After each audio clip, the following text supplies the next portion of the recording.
Getting nasty on a Tuesday. It's the Fast Lane on 101 ESPN with Carey Davis and Andrew Marsh. I'm Anthony Stalter. No Jamie Rivers today. Jamie is out sick. Big news locally within the last hour is that Victor Scott II will be on the opening day roster for the Cardinals, and he will start opening day against the Dodgers. I don't want to make light of the Dylan Carlson injury, okay? I'm not celebrating an injury here. No. But the injury did open up the door for the one player that, let's be honest, most Cardinals fans found exciting and perhaps the most exciting storyline throughout the entire spring. Why is that? Because he does everything? Because he's a young player. He can run. He's athletic. He was not on last year's team. Right. He grew up in the system. And we're going to talk about this, and in fact, you can weigh in because I am interested in your thoughts via either the Air Comfort Service text line at 314-399-9646 or via the mic drop on the 101 ESPN app. Are we seeing the birth of a new foundation for the Cardinals? You're on the opening roster, and we don't know how long Victor Scott is going to be on the roster. When some of these guys like Lars Nootbaar and Dylan Carlson, I guess, is only supposed to be out a couple of weeks, not a couple of months, but we'll see on that. But when they start to get healthy, we'll see. Victor Scott, he's got to prove it now. Well, he gave himself an opportunity by what he did during spring training. He certainly did. Showed up, played extremely well in the outfield, showed his value at the plate on the base paths, and so he's getting an opportunity. You never want people to get injured, right? But that's the nature of the business. People are going to get hurt. And that was an unfortunate incident in right center yesterday for Dylan Carlson running into Jordan Walker. He got the worst of it. Injury to his shoulder, AC joint. And so, he's going to be down for a little bit. And Victor Scott is getting an opportunity. And we talked about this yesterday. I don't think either one of us thought that Victor Scott would be called up because it feels like business as usual for the Cardinals. Just put Michael Ciani out there. We wanted him to come up. We wanted him to, but we didn't think that he would because that's just not how the Cardinals have shown us. But maybe he did a good enough job, and hopefully, he's getting that opportunity. I hope, because I think he is the best center fielder, I hope he doesn't relinquish that. Do you think that the front office was feeling some pressure from the fan base? Because I feel like people would have been irate if he was not brought up. I think at worst, the Cardinals, and I could be completely wrong about this, I think at worst, the Cardinals front office, and I'm not talking about the ownership as much as I'm talking about Mo and Gersh and the analytic department, the scouting department. I don't think they care what the fans think. That's at worst. Anthony. I think at best, they misconstrue what the fans want or what the fans are hoping for. But ultimately, I don't think they care. I don't think they view it. I don't think maybe they hear some of the loudest ones, but they chalk it up as just your typical fan. I don't think they faced the pressure, heard the pressure, or felt it or whatever from the Victor Scott stuff yesterday. I don't think anything that the Cardinal fans say necessarily plays a role in their decisions. I agree. I don't think that they go... And it really shouldn't. It shouldn't, right? You should have a philosophy, a mindset of what you want to get accomplished and how you want to go about it. And when you're in leadership, you're going to make decisions that everyone is not going to agree with. That just comes with the role. But as a Cardinals front office, I feel like they made the right decision. And I think that's probably the first time I've said that in a while. So Victor Scott was basically a break glass in case of emergency situation because he did play, for the most part, he was playing up until the final days of spring training. He could have been on this roster. Maybe another year he is on this roster.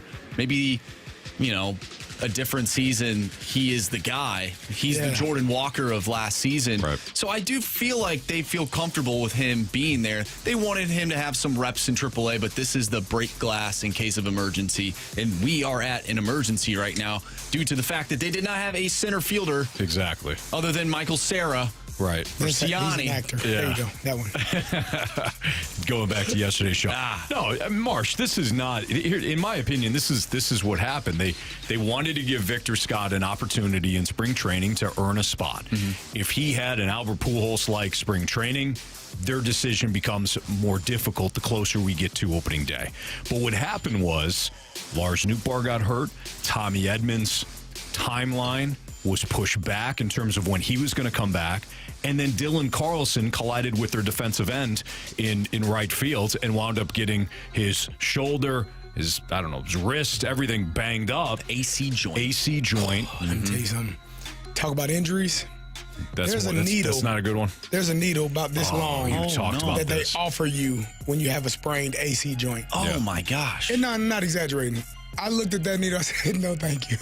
I'll play with the injury. I'll deal with the pain. Sure.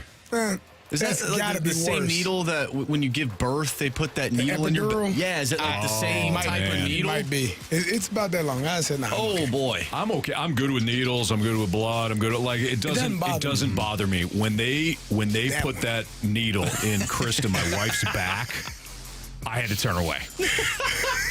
When they when they had that needle out, This is the size of a baseball bat. I'm like, you it's know too what? much. I'm good. Are you okay? Because I didn't want to screw anything up. I mean, they're going through those nurses that do that inject. I don't even know if it's probably not a nurse. If there's a Doctor, nurse, whoever is in there. Whoever's doing it. A professional. Not me. No. Total pro. Yeah. To have to go through the vertebrae or whatever they do. Holy smokes. Yeah. But anyways, I'm okay. it's the emergency situation for the Cardinals. Your outfield depth got to a point where you had no choice but to give the kid a run. And I hope that's exactly what it is. You should let the kid run. Run for a month. Yeah. Give him a month. I don't care who starts to come back. Give him a bit of a run here. You need to start finding out what you have in these young guys. Victor Scott being one of them. He earned an opportunity. This is not a top prospect that you're rushing to the big leagues to see what you have. This was a player that turned a bunch of heads last year. You said, okay, well, you know what? He's proving that he's should be ranked higher in the organization than when we originally had him. He's earned it. So give him some runway now to show what he can do. I hope it's not just a week and a half or so, and then you start to get some of these guys back, and he's just sent down regardless of performance. I hope he plays so well that Tommy Edman never plays center field again. Okay, That's there my you go. hope. That's fine, too. That's my hope. Because And- they need it. Yep. They need him to be good. Here's a mic drop for you. Is that the best case scenario? That they move Tommy Edman back to second base is not that Tommy can't play center. Okay, that's not the conversation. Exactly. The conversation is, are the Cardinals better if Victor Scott winds up being a big leaguer and you leave him in center and he's your starting center fielder for the foreseeable future, and Tommy Edman's got to go back to second base, where, oh, by the way, he won a Gold Glove. I've been saying that for a little while. You have. That if you win a Gold Glove at a position, I want you to play that position. That means you're one of the best in the league at that spot. And so you've done a great job at it. And I know. So you talk about break glass in case of emergency. I feel like that's what Tommy Edman was in center field last year. Oh, absolutely. Break glass in case of emergency. He's one of the better players we have. Okay, let's put him out there. Did a great job. But if Victor Scott II is better at that position and can get on the base paths, can hit, can bunt, can sacrifice, can move runners over, can do all of the things that Tommy Edman is doing, but is better in center field, then he should be playing that every day.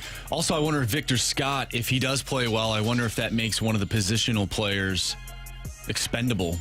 Perhaps you can get some better pitching at the deadline. Something that they did not do this offseason. They did not trade away positional players other than Richie Palacios and Tyler O'Neill, who we expected to not even be in the starting lineup this season anyways. I know we joke about Richie Palacios winning the AL MVP, and he probably will. But that was a good deal.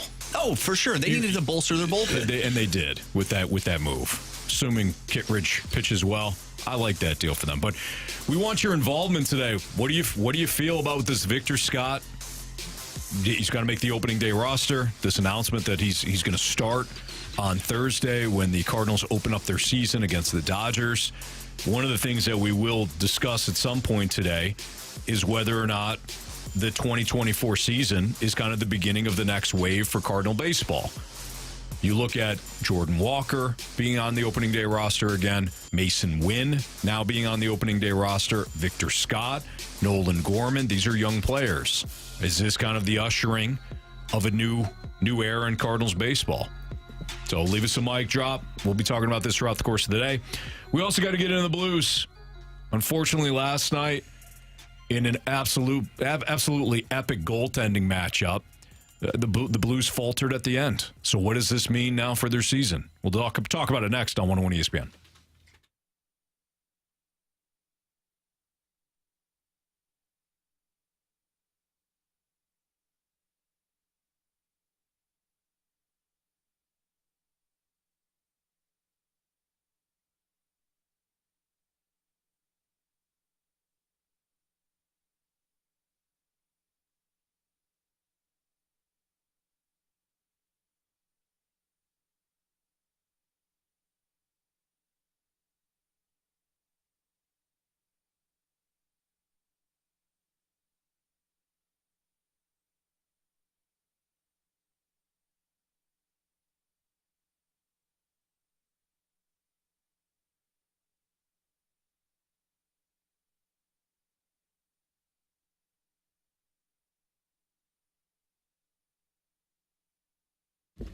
I love Mosby Building Arts, the right remodeling company. We've all had that situation before where we have undergone some sort of remodeling with our home, whether it's a house or a condo. And no project, by the way, is too big or too small when it comes to Mosby. But I remember when we had our kitchen completely remodeled, you start to piece out certain things. Okay, we'll get our cabinets here, we'll get the countertops here, we'll get this, that, and the other thing. And all of a sudden, you don't have a kitchen for months on end. And if you find the wrong people to come into your home and do the project, you can have a disaster for you. And you think that you're going to save a whole bunch of money up front, but you're not. When it comes to Mosby Building Arts, they have taken a lot of those horror stories that they've heard from other customers and ensure it doesn't happen with them. They have project managers that constantly, I mean, each and every week follow up, say, hey, here's what progress we have. You know, here's what we've done so far. Here's what we have coming up. What questions do you have? They're constantly following up. They also don't start your project until all the materials are within their company. They got a warehouse. They'll have all the materials come in, and then they'll start your project. And they don't have separate contractors. They have everybody under the same roof. Plumbers, electricians, even your architects are all there under Mosby, so everybody's working as a team to make sure your project isn't done to the best of their ability, but it's done perfectly the way you want it and done efficiently. They always have the customer in mind. So it's Mosby Building Arts. They're the right remodeling company. Give them a call. Tell them Stalter sent you. 314-909-1800. Again, 314-909-1800, or visit callmosby.com.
Buchnevich carries wide right. Cuts it into the middle. Deke shoots, glove save. Thompson. And overtime will continue. And the Knights have some life. Theodore is going to bring it up over the ice, bring it in on Krug. He fumbled it. Schenn gets it. And the Knights are going to recover the puck with the pressure they had around it. And then Krug and Schenn battle on there. Gage bring it out. They bring it to the front of the net. Shoot, score! The Vegas Golden Knights will win it in overtime and send the Blues 5 points out of a playoff spot, but the Blues got an important one. Chris Kerber on the call last night as the Blues unfortunately fall to the Vegas Golden Knights 2-1 in overtime. It was a game that they absolutely needed to have. And I don't know how you guys felt. Carey Davis, Andrew Marsh, I'm Anthony Stalter, Jamie Rivers out sick today. It's the fast lane. Again, I don't know how you guys felt, but when Buchnevich did not score off of the penalty shots in overtime, I thought, uh-oh. It was one of those moments where that kid Thompson he was phenomenal all night. And I know he got some help from the crossbar a couple of times. The Blues had opportunities to score. I didn't think they did a great job in front of the net. I didn't think they constantly got in front of the net, but they did have scoring opportunities. But Thompson kept coming up with big saves after big saves after big save after big save, and Binnington was countering up until the overtime. But as soon as Buchnevich did not score on that penalty shot, I thought, it's not going to happen tonight. So losing the game, obviously, you don't want to lose that game because of who you're playing, and you needed those 2 points. I'm probably not as down as maybe you are in terms of what this means for the rest of the season, because we talked to Jamie. It was Jamie last week when I asked him, do you think that they need to win out? And I believe he said, well, there are a couple of games there that if they lost, it wouldn't be the end of the world. Now, I know he wasn't talking about the Golden Knights because of where they are in the standings. But all in all, I thought they played pretty well. Bennington did an outstanding job. And it was a really good game. I don't think that this is over just yet. I think they still have some life in them, and now they're going to need help. That would have helped them if they were to get the 2 points and Vegas not to get any. But I don't think that they're out of it just yet. I'm not ready to end the season, close the casket, and send them on their way. I think they still got a little bit of life left. This team drives me crazy. I don't know if I could watch a 7-game series. The emotional highs and lows from last night, I watched 2 periods of what are we doing? Jordan Binnington is playing phenomenal. What are we doing? This is the biggest game of the season, and you're missing passes. You're not going to the front of the net. I don't know what they were doing for the first 40 minutes. And then they looked like a completely different team in the third period. They dominated. I'm like, where was this for the last 2 periods? They looked fantastic. And they end up coming back. They tie the game. Brandon Saad gets the goal. Thank you. I get 1 more point in that. Oh, nice. Did you have Saad? I did have Brandon Saad. So, but, the emotional roller coaster that I went on last night, I'm sure a ton of fans went on it. I don't know if I can watch a 7-game series based off of this team because they drive me absolutely crazy. You mentioned not going to the front of the net. There was one Thompson made an incredible save. It was after Kevin Hayes got stuffed, which was a fantastic save. He made 2 of those last night with his damn leg. He made another one, and the puck was sitting right in the crease. And Jordan Kyrou, instead of going straight to the crease, the puck was just sitting there. He went to the side of the net, and I was like, what are you doing? What are you doing? I don't know. I was flabbergasted with how that game went. But at the end of the day, the team got a point. They needed that point, and it sucks that they didn't get the win. But that third period showed me this is what this team can do. And if they can continue to play like that down the stretch, they have life. They do. And I'm excited. This team, as up and down as they've been all season, they are right there in the mix at the end of the year.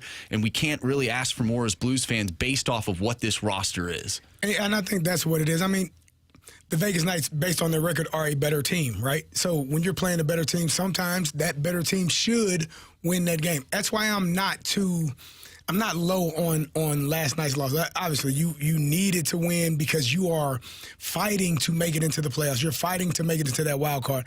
But that's a better team right now. And so hopefully you got 10 games left.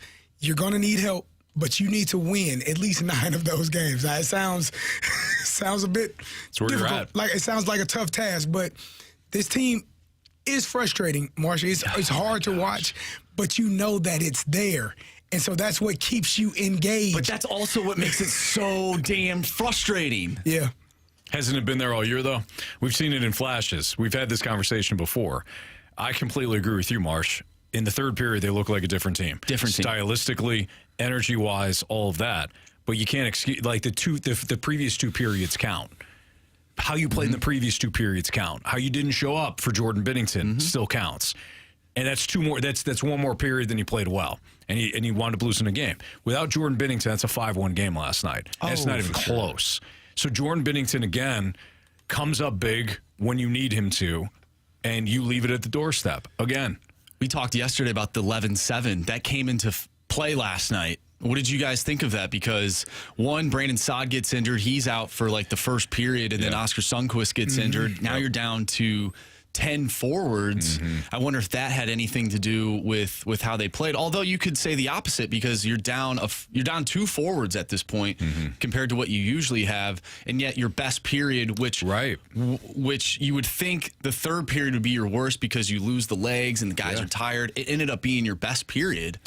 Yeah, that's an interesting question. I don't really know what the answer is to that, but you're right. That's an interesting observation. Their third period winds up being the best, and maybe it's just a situation where they had to simplify things.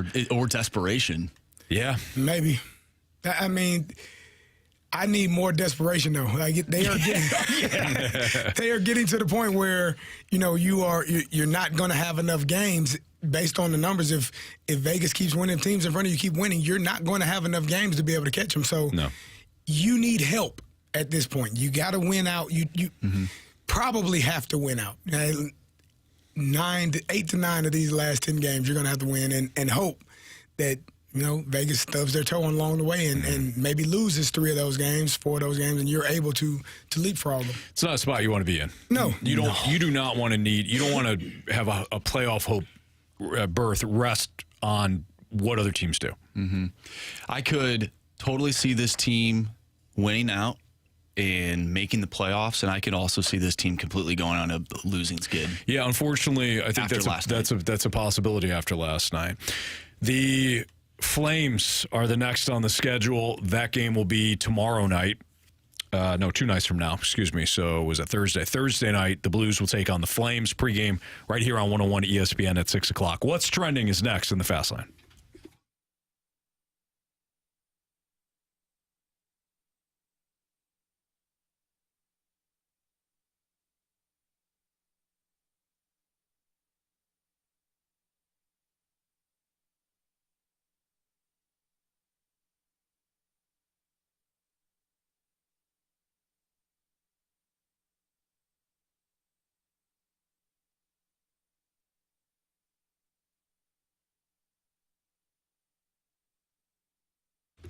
Have you ever been home and you had the knock on the door after a storm, and you go to the door and it's a company that says, hey, we're just in the neighborhood and, you got to have some hail damage, it looks like, to your roof. You want to go with us because your insurance company probably won't cover it and all that.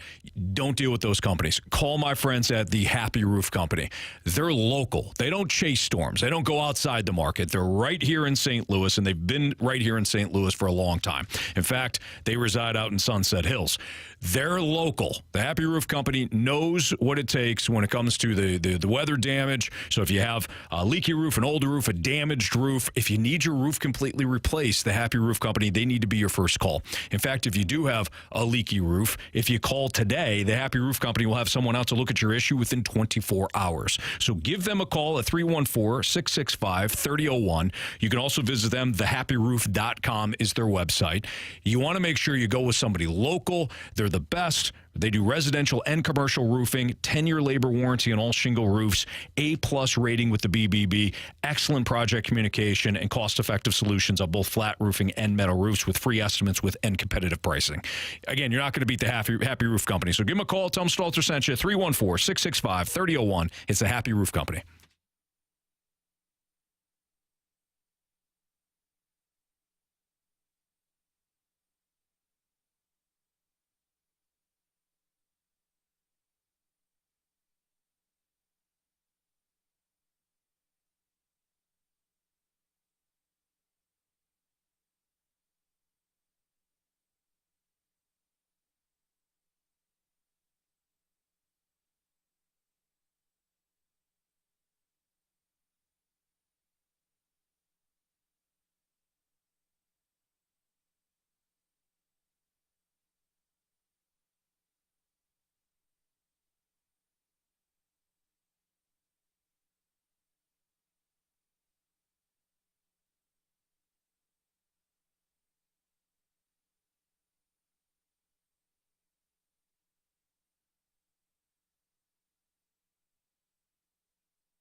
101 ESPN Sports Center.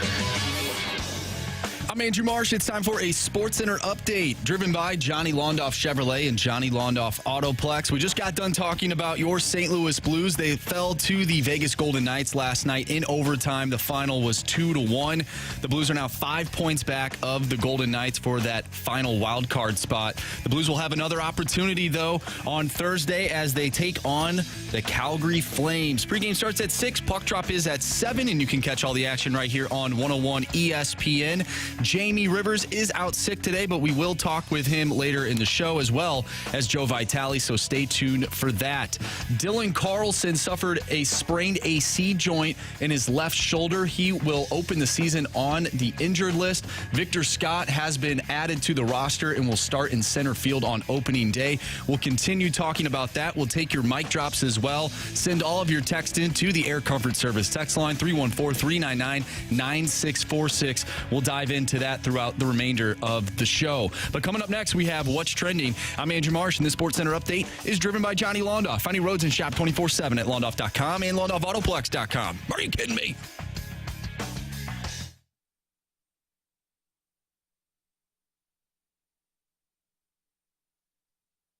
It's time to find out what's going on in the sports world with What's Trending Now. Brought to you by Goodwill. Donate a car and get tickets to the St. Louis Cardinals.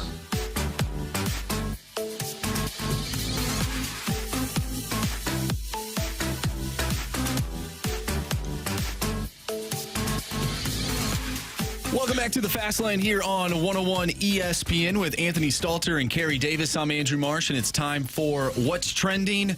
Gentlemen, the big news of the day is that Victor Scott will be the opening day center fielder for the Cardinals. Dylan Carlson has been placed on the injured list. Obviously, we're going to talk more about this throughout the remainder of the show, but for this right now, the question I want to pose to you is this Dylan Carlson's final shot for the Cardinals? I was thinking about that, guys. Let me counter the question with the question. When everybody was healthy coming into the year, what was Dylan Carlson going to be? Fourth outfielder. If Tommy Edman goes back to the infield eventually, let's say Victor Scott is, Ronald Acuna Jr. I think. All right, that'd be awesome. So in this, please and thank you. Unbelievable dream scenario here for us in the Cardinals. He's Ronald Acuna, and Tommy Edman goes back to second base. What would Dylan Carlson be? A fourth outfielder. So I don't think... I had to do the math in my head real quick. In your defense, Carey, you did kind of look over at your screen for a second there, so I was asking another question. But, yeah, exactly. So he would be a fourth outfielder no matter what. So that's how the Cardinals view him. Things only changed when Tommy Edman and Lars Nootbaar got hurt, or Tommy Edman had a slower recovery than what the Cardinals were expecting, and then Nootbaar got hurt. That allowed Dylan Carlson to have a good spring training, but he was going to be a fourth outfielder no matter what. So no, to answer your question blankly, I don't think that the end is near for Dylan Carlson. I just think he's going to have to bide his time for yet another opportunity to come about. I think those opportunities are dwindling. Yeah. I mean, again, getting injured, there is some bad luck associated with it. There's some. And I'm not saying that in this case there's some lack of toughness. I don't know if it's a lack of toughness in this situation for him, but some of it is bad luck. And I think he's run into a string of bad luck with injuries. But at the end of the day, it's professional football, baseball, it's professional sports. No one cares. Right. You have to be available to play. And if you're unavailable to play, somebody else is. There's somebody scratching at the door, knocking at the door, trying to take your place every single day. And your job as a professional athlete is to make sure no one takes your place. And so he opened the door for Victor Scott to come on in. And so I wouldn't be surprised if Victor Scott holds on to that position and doesn't relinquish it. Guys, Major League Baseball is going through a betting scandal right now, and it looks like the NBA is as well. This is from Woj, of course, Adrian Wojnarowski. Jonte Porter is being investigated over a series of betting irregularities. According to Woj, the investigation reportedly centers on 2 games in which bettors wagered and made hefty amounts of money on player prop bets, specifically the unders involving Jontay Porter in a January 26th game against the Clippers, Carey's Clippers, and a March 20th game against the Sacramento Kings. In these games, his prop numbers were set at 5.5, 4.5 rebounds, 1.5 assists, and 0.5 made three-pointers. And, he had an injury with his eye and then just came out of the game. So other people were betting? Other people were betting. It's almost like insider trading. Like he could have given some information and they bet the under and made some money. Okay, so my first question would be, what does Jontay Porter benefit by doing this? Mm-hmm. I mean, if you're helping your friends out, I can tell you, you're risking a lot more. It helps them. It helps keep them out of your pocket. I can tell you that for sure. Hey, got some way for you to make $20,000. Do this. Now you're not asking me for $20,000. And I don't know that that's what took place, but if you're asking what he could get out of it, that could be what he got out of it. So I look at this a little bit differently. I look more big picture because, of course, I already saw it. I think one of the writers at The Athletic said, this, now we got a big problem. Sports mainstream, it's betting, it's all this stuff. What are leagues going to do about it? The leagues don't have to do a damn thing. You know why? Because they're making money. Well, yes, very true. The betting companies will handle this. It's like working at a casino. It's like being at a casino, right? Mm-hmm. If a casino realizes you're doing something shady, they handle it.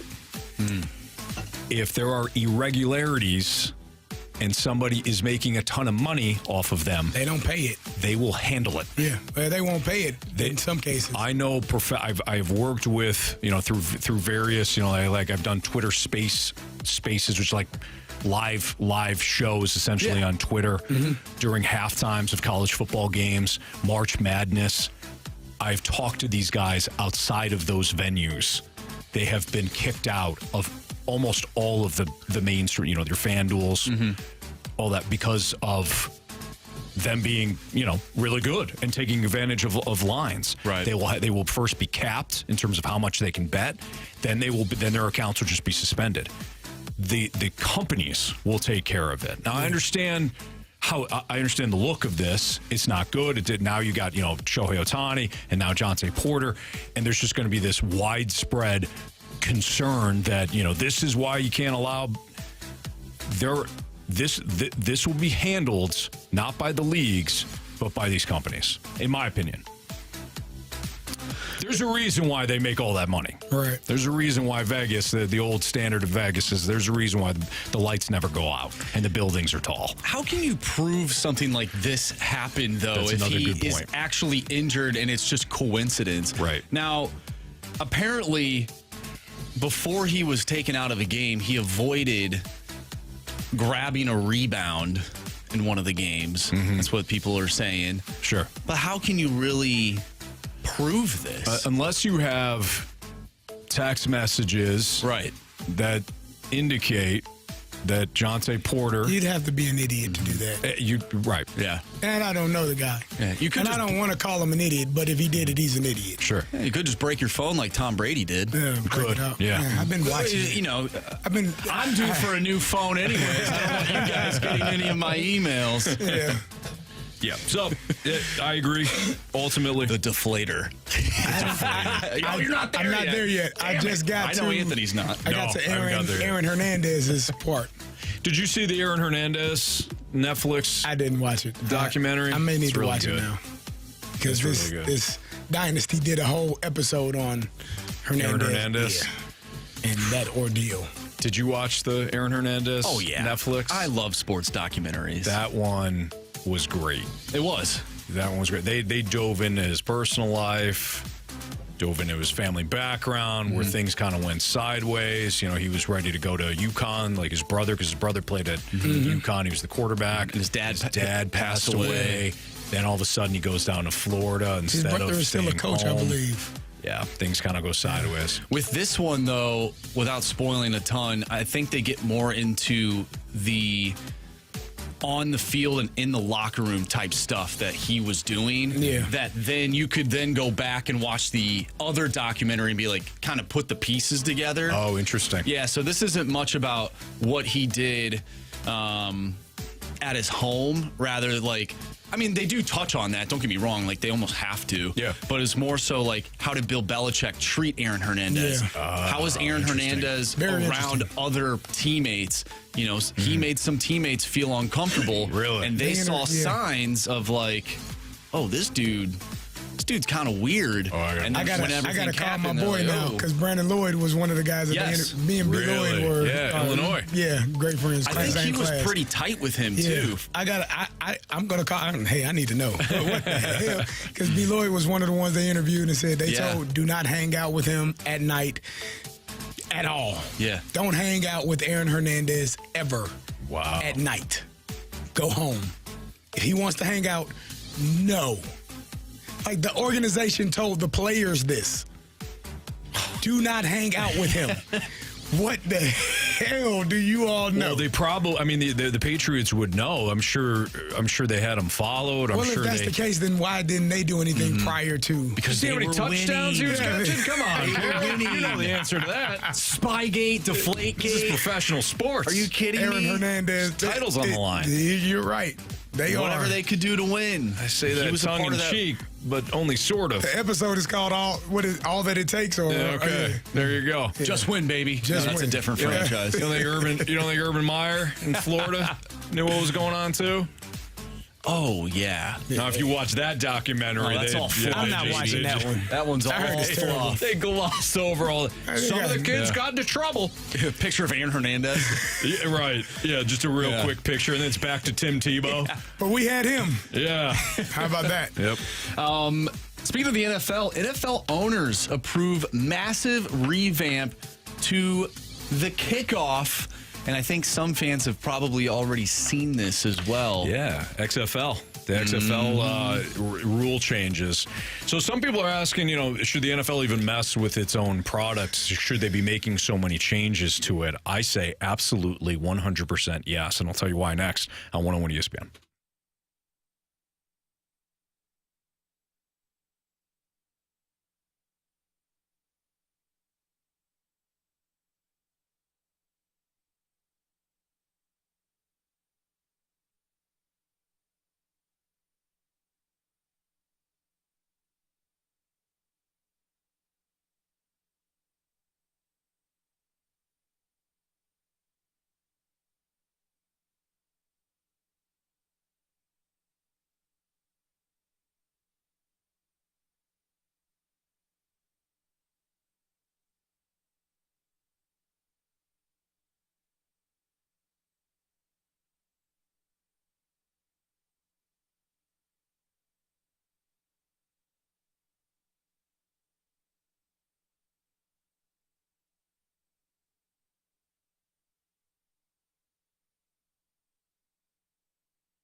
So we just had What's Trending. One of the things that we talked about toward the end was the NFL approving the new kickoff rules. And I love them. I love the fact that they're introducing the XFL, the original XFL.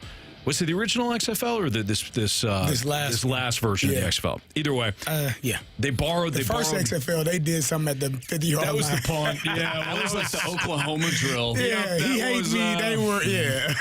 My favorite part that was a little rough. Was the guy who's like, and this is not what he said verbatim, but he's like, do I have a pulse? Yes. Let's play football or something like that. Yeah, it was Jeff Brom. Oh. It was Jeff Brom. He was playing in the, he almost had his entire, he was almost decapitated the week prior. And then he came out and he said, yeah, is this the XFL? Do I have a pulse? I'm playing. So the NFL owners voted to adopt the XFL's kickoff rules for the 2024 season. So this is what it means. 29 of, well, forget that part of it. The kickoff, if the ball, under the new rules, any kickoff that ends up in the quote-unquote landing zone, and that's between the goal line and the 20, must be returned. Mm-hmm. The changes will essentially stop touchbacks, which would allow the ball to go at the 35-yard line. The kickoff had started to become almost, unnecessary. It was just touchback. People running down the field for nothing. Yeah. Now, if you had even if you had like an elite returner, those guys, they would only get up to about the 10-yard line or 15-yard line, and then you're screaming at your TV, why don't you just take the touchback, get it at the 35? They're trying to keep the game as safe as possible while also introducing kickoffs and more highlight reel plays. I like this rule. Furthermore, I like that the NFL is still tinkering with its product. You should. I think baseball tends to be so, well, we're not going to do that.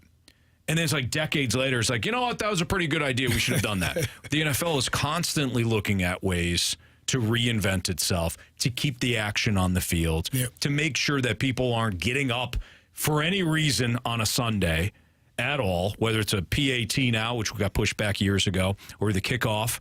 They're constantly trying to upgrade their game. I think it's smart. I like it because as a person who has been on kickoff and kickoff return, there is years ago there used to be the wedge where you could lock arms and they would have 300-pound defensive linemen or offensive linemen.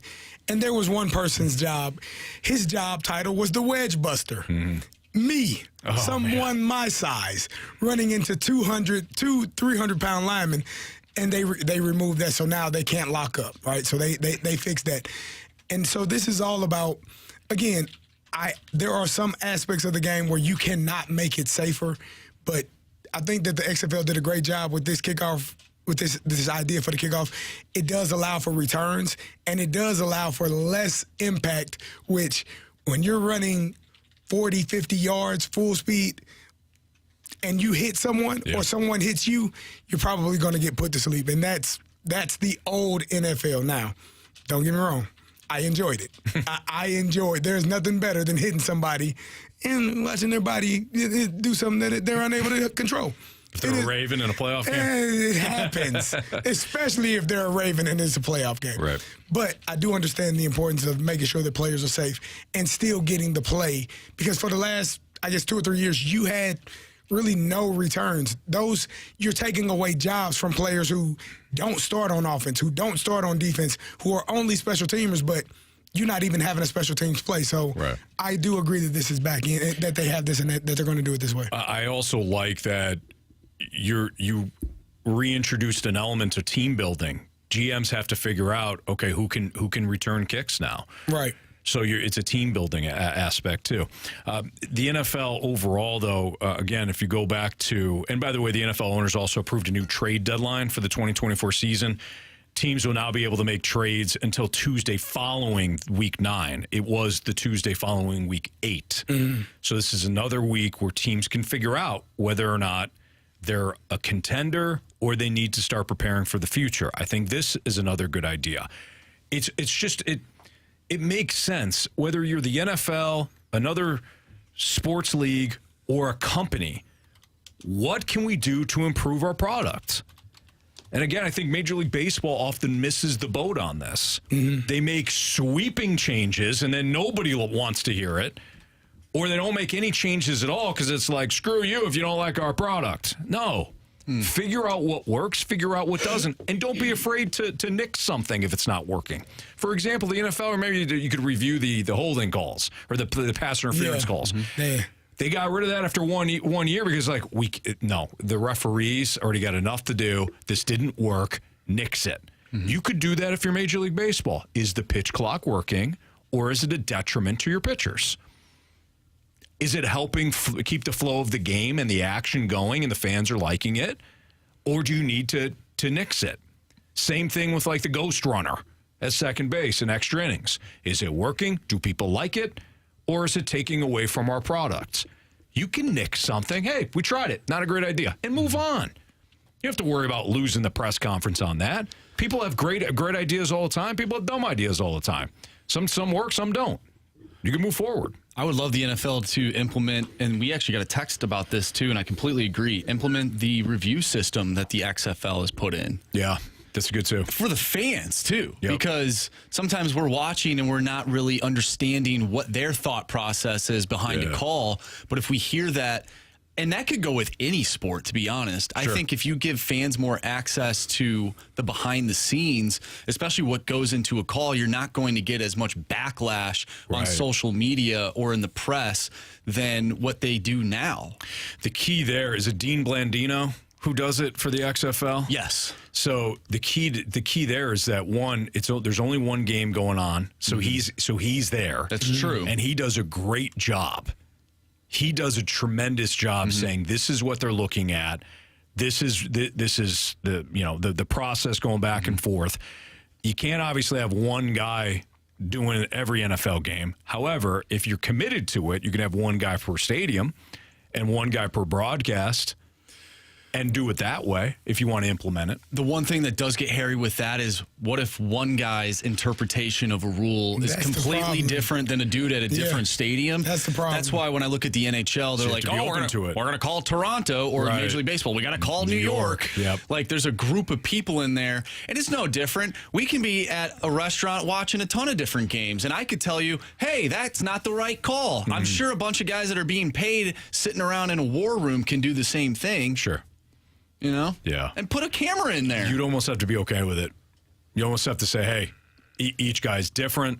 They're looking at it. That's not going to sit well with people, though. It might not, because but depending do you on want the access week or to not? week, something happened on your team, and it just would not sit well. I agree, but you're already getting that. Think about like the NFL crews, and you guys probably knew, right? Did Tomlin? Well, yeah, you knew which referees called certain things, or Sure.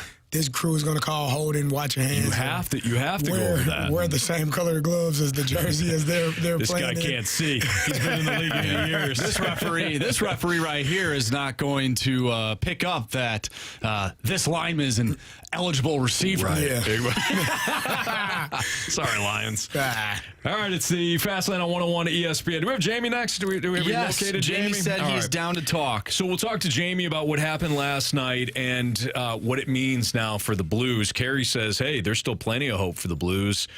Does Jamie feel the same way? We'll talk to him next on 101 ESPN.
It's the Fast Lane on 101 ESPN with Andrew Marsh, Carey Davis. I'm Anthony Stalter. 301.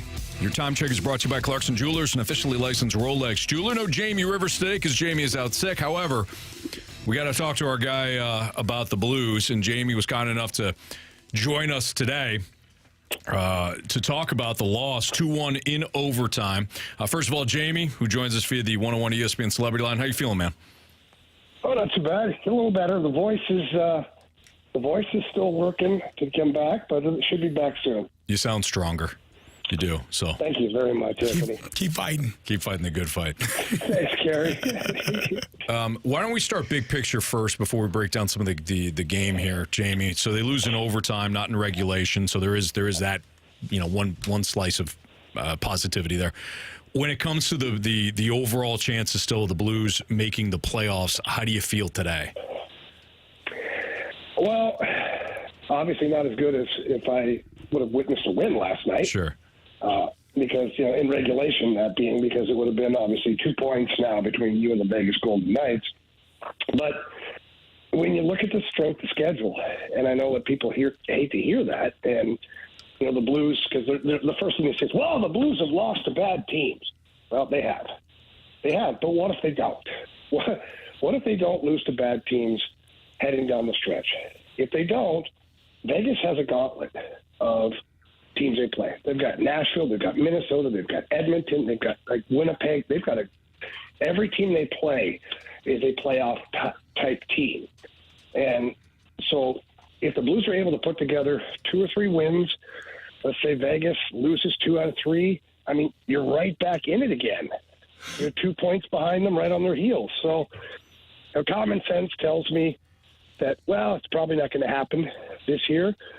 But then, the hockey gods work in strange ways, and that gives me enough to at least believe that, hey, there's still a chance, man. Jamie, that's what I was saying earlier. I mean, last night's loss was not you didn't want to lose that game.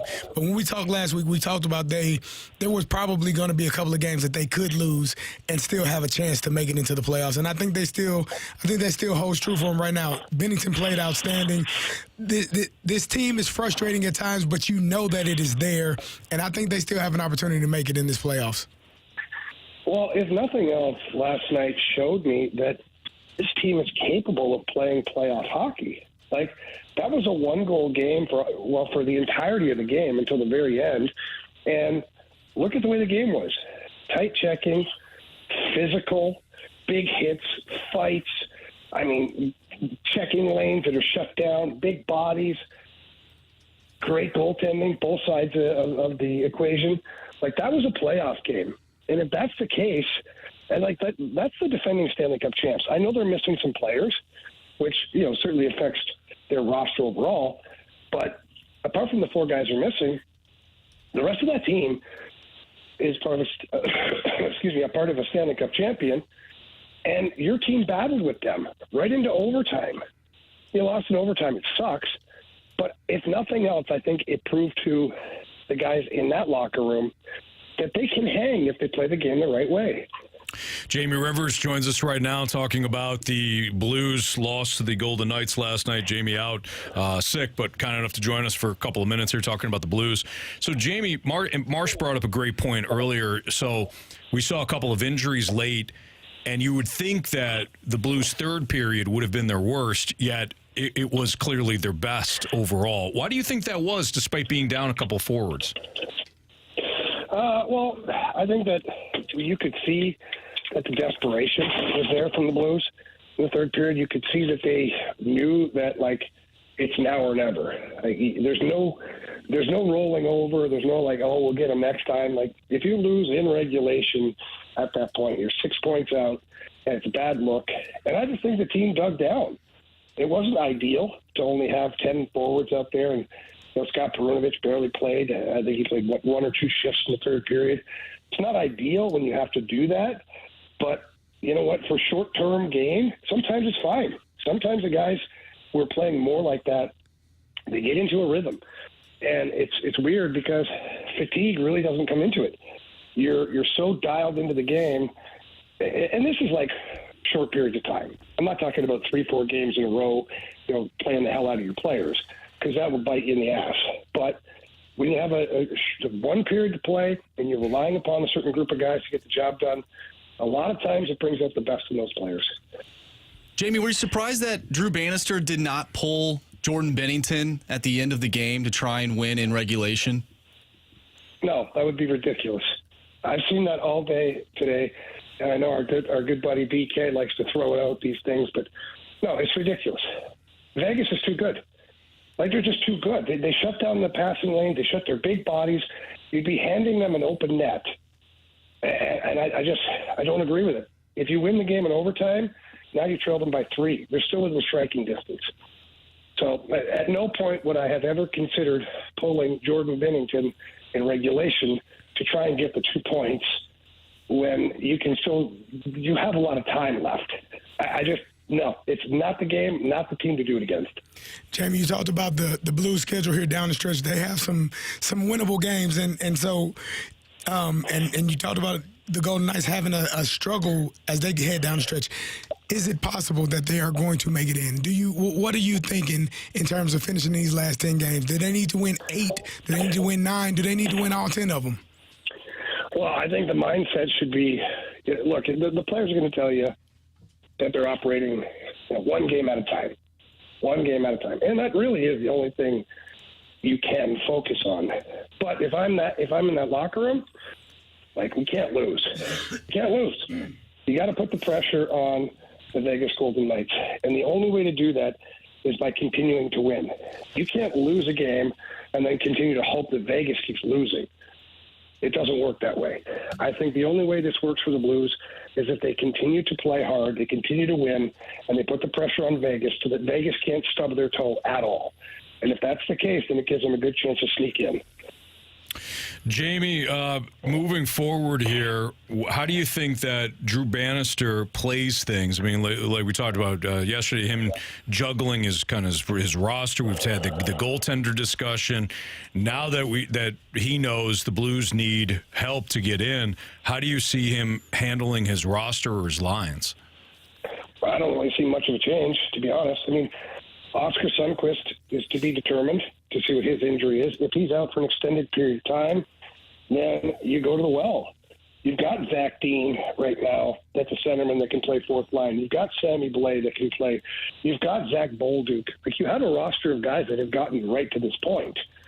So I don't think there's any need for any major adjustments to the roster. It is what it is right now. As far as the goaltending is concerned, you just go with the rotation you're going with. I would not be shocked to see Hofer play against Calgary on Thursday. Hofer's earned that right. Look at the last handful of games he's played. His save percentage in this month is north of 930.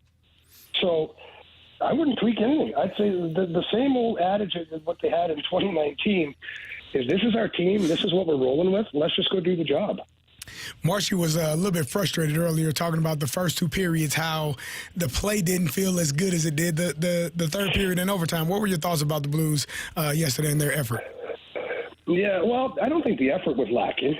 I don't. I think that, you're playing the Vegas Golden Knights. That's a really frustrating team to play against. Every guy out there is a freaking moose, except for Jonathan Marchessault. He might be the smallest guy on the ice, but he's still a heck of a player. Their defense, their average height yesterday was 6'3", average weight was 220 or something like that. That's just the average weight of the guys on the blue line. So when you're playing against a team like that, and Carey, you would know from your days in the NFL, there's certain defenses that you played against where you felt like there was nowhere to go. Just nowhere to hide, nowhere to go. There's no offense to be made. They're just too big, too strong. And I think that's kind of what happened the first couple of periods was Vegas played a real good game. They tight checking. They gave up very little. Certainly didn't give up a lot of extra opportunities. And the Blues just had to figure out a way to continue to battle through it. And they did. They got to the third period, and they figured out a way to at least get one goal at that point. But the first 2 periods, I'll go back to what I said earlier. That's playoff hockey. And you survived it. You gave up 1 goal, which kind of rode up the stick on Bennington. Not his fault, that's for sure. But apart from that, you were head-to-head with the Stanley Cup champions. I don't think it was that big of a deal. Jamie, I think a lot of people last night thought that the officiating was a bit sketchy, to say the least. Do you think the way that game was called was due to the fact that it did feel like a playoff game, and sometimes the referees will put their whistles away in playoff matchups? Yeah, so I've heard a lot of crying about the officials today. And honestly, Marcia, I just want to know, what part of the game did you think was poorly officiated? Because I've been trying to think about certain situations and wondering, how it could have went different. I think there was a few calls, like Braden Shen was standing in front of the net. He was taken down. Justin Falk was taken down late in the game. I'm just biased, of course, but I think there was a few calls that late in the game I thought the Blues didn't get the call. But I understand why. I mean, the game was tight. It was a tight game, and you never really want a game to be decided because of a power play or whatnot. But again, I'm just being biased. I'm frustrated. But I think there's a decent amount of people that thought that maybe the officiating wasn't it wasn't up to snuff. Well, a couple things to go with that. One, there were infractions on both sides. Mm-hmm. It could have been called at different times. And they were down to one official yesterday. Jake Brank, the other referee, I guess he got sick in the intermission or whatever. He got the flu, or he didn't come out for the second or the third. So it was only one guy on the ice. And I can tell you from playing in an era when there was only one ref on the ice, prison rules are now in session. As soon as that guy turns his back, you're getting your whack on whoever, and it's like a tree that falls in the forest, right? If nobody sees it, did it make a sound? So the referee sees guys dropping, but he can't figure out what the hell. He must have the fast lane flu. Yep, there it is. Yeah. So he can't just blindly make a call. Be like, well, I know you hit him. Well, did I? Well, I don't know, but he fell down. Call what you see, ref. I know Schenner got high stuck in the third period, right in front of the net.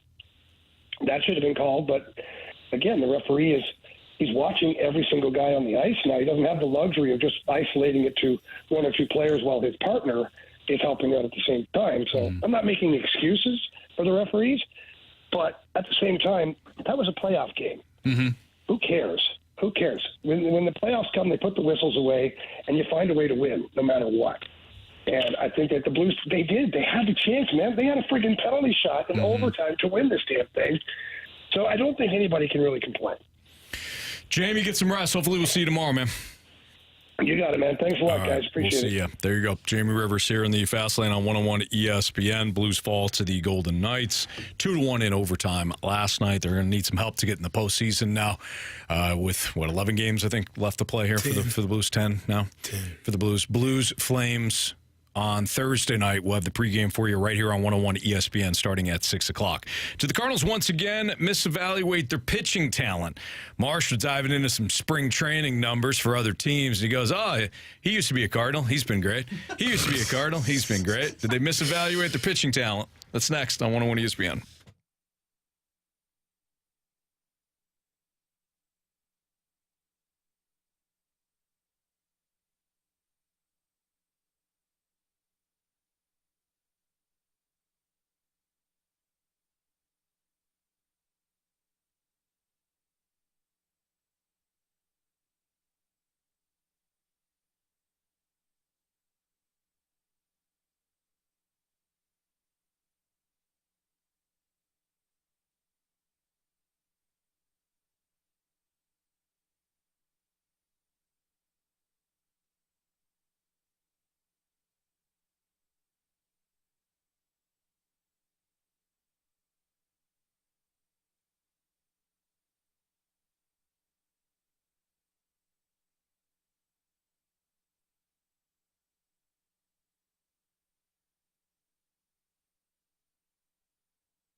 Fastlane on 101 ESPN. So we were all in the office earlier today talking about the show, and all of a sudden we hear Marsh just shouting out some statistics. Not shouting them out, but he's kind of mumbling some statistics, and all of a sudden it's like, 28 strikeouts! It's like, Marsh, what are you doing?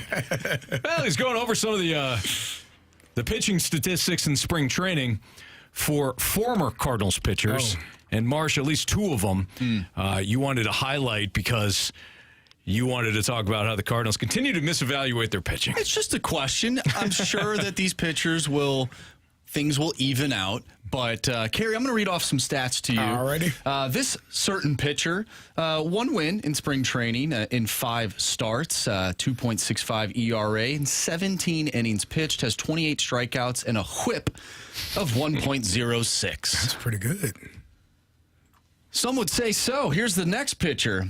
No wins, no losses. 6 games started, 2.95 ERA, 18 and a third innings pitched, 26 strikeouts, and a whip of 0.98.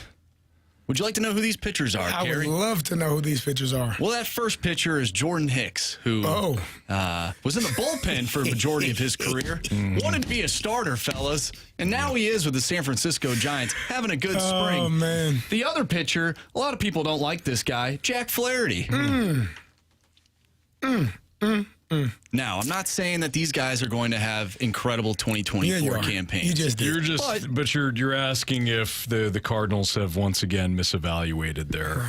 I'm just saying if fans look at Kyle Gibson and Lance Lynn and are like, oh man, they're not doing that well in spring training. Yeah. You can't look at these guys and say, well, it's just spring training. Let's see it happen. You know, you can't go both ways. Right, so. that's very true. Yep. Yeah, if you're gonna highlight spring stats, you gotta use both then, the good and the bad. I agree. So let's break this down from an individual standpoint. Jack Flaherty, I don't care. Yes. Because I don't care. Because I don't he's either. often injured. Exactly. Yeah. And he will be injured at some point with the Tigers. What did he do last year when he went to Baltimore? Oh, that's right. He lost his job. He lost his starting job. To the bullpen. We heard this. I mean, he had an absolutely phenomenal second half, and then he had a really good start to the following season, and then he broke down. Mm-hmm. This is kind of this is what has happened with certain Cardinals players, and whether it's us or the Cardinals or the fan base or a combination of the three of us, we overhype the living crap out of them. Jack Flaherty, Paul DeYoung. Great. Do you remember that half? Yes, I remember that half. I remember the 3 years he was injured, too. I remember 3 years he wasn't productive. Mm-hmm. One was Flaherty, one was DeYoung. We tend to just look at the one half. Are you available or not? Jack Flaherty wasn't available. Mm-hmm. He got to go. Tyler O'Neill wasn't available. He got to go. Mm-hmm. Dylan Carlson at some point, because he hasn't been available. Mm-hmm. He's going to have to go. I agree. You need players that are going to the freaking post for you. Now, I like going to the post. I do too. Well, man, they got some pretty good pizza. They got good pizza. They got good wings. Jordan Hicks. Hicks. Go there for trivia. Yeah. Jordan Hicks. Yes, sir. I said this time and time again last year that Jordan Hicks is either a closer or a starter, and people thought I was crazy. When you meet certain people, the mindset of certain players is not, I'm going to just come in the sixth inning and do my job. That he never struck me as the type of person that felt that way about himself. He had too much confidence, and those guys either start games or they end games. I am intrigued to see how well he performs this year as a starter for the Giants because he was not given that opportunity. Well, he was at one point, but the past couple of years, the expectation was he's a closer. He's a middle reliever, late inning guy. Maybe he can be your closer, maybe not, depending on what you feel about Ryan Helsley. Mm-hmm. But never was, after that first opportunity, given another opportunity to be a starter. If he does well as a starter, that's problematic for me because you had that guy here. You should have re-signed him, in my opinion, but clearly not to the role that you wanted to re-sign him as based on where he is now. If he has a really good season, I will be extremely frustrated. And really, the question that you asked, have they misevaluated their pitching staff? Yeah. Hell yes.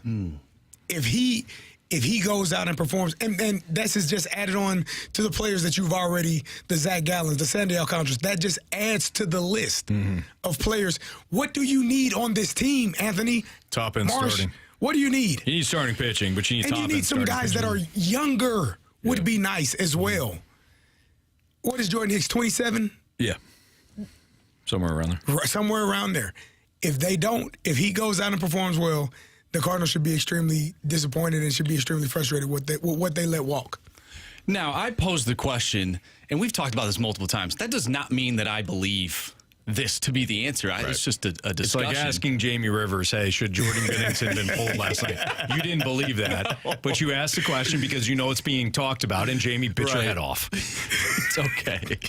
But Jamie's a bit of a jerk that way. I'm more in your camp, Anthony, where we've seen what these guys are. I'm okay with the team not moving forward. Yeah, just moving forward. If they do, however, like what you said, With Jack Flaherty, I'm okay. Yes. Because you saw enough. Right. With Jordan Hicks, though, You didn't give him enough time as a starter. And that's what he really wanted. And that's why he ultimately went to San Francisco, because they were willing to give him that job. Okay, so that's the only person that I'm like, oh, man, if this actually turns out well for San Francisco, then we may have a problem.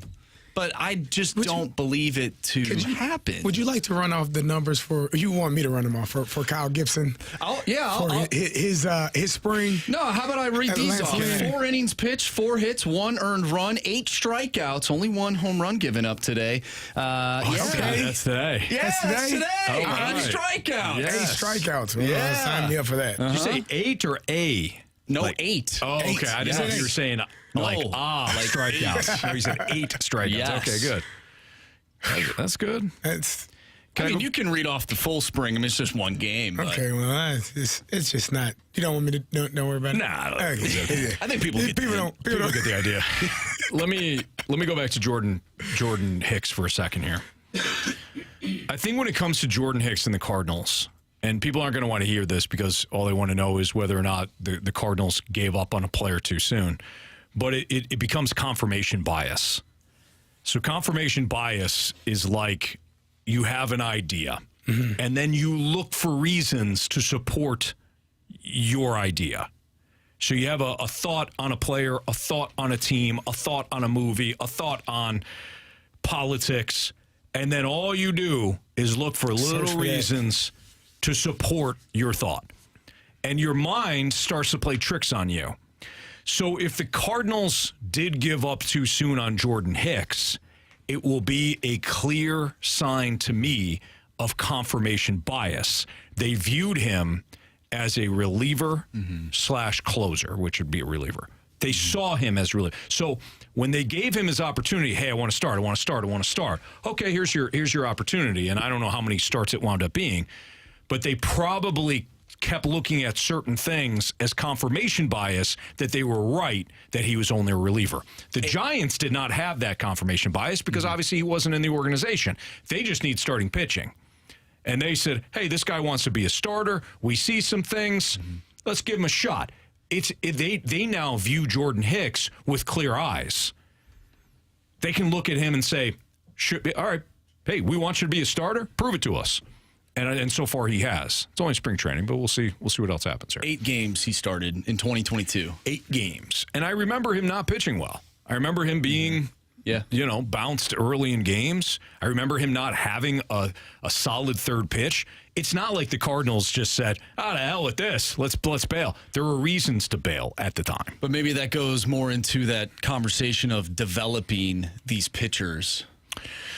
I think they're trying to take their time, and now they need pitching so desperately. We're all like, hey, who's the young guy? Come on, bring him up. Where are they? If you talk to guys like Izzy, our guy Jason Isringhausen, he has stressed this. Hey, it takes some time. These guys got to cook a little bit. Let them bake, and then come up. And he's not wrong. But they're in a position as an organization where they need pitching desperately now, top end pitching. So they're at a crossroads. Do they start to bring some of these young guys up? It might be a tick too soon, or do they continue to let them bake and then keep rolling with guys like Kyle Gibson and Lance Lynn?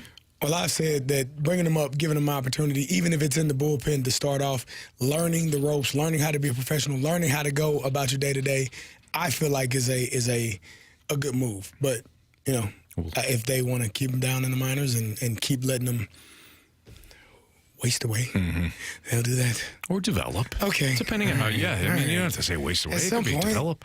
Sure. The team needs. Okay, we lost 91 games, Anthony. That was one season. Oh, my God. Are you sold? 314-399-9646. We'll play Are You Sold next. If you have a statement to throw into the mix, you may have yours read off next in the Fast Line.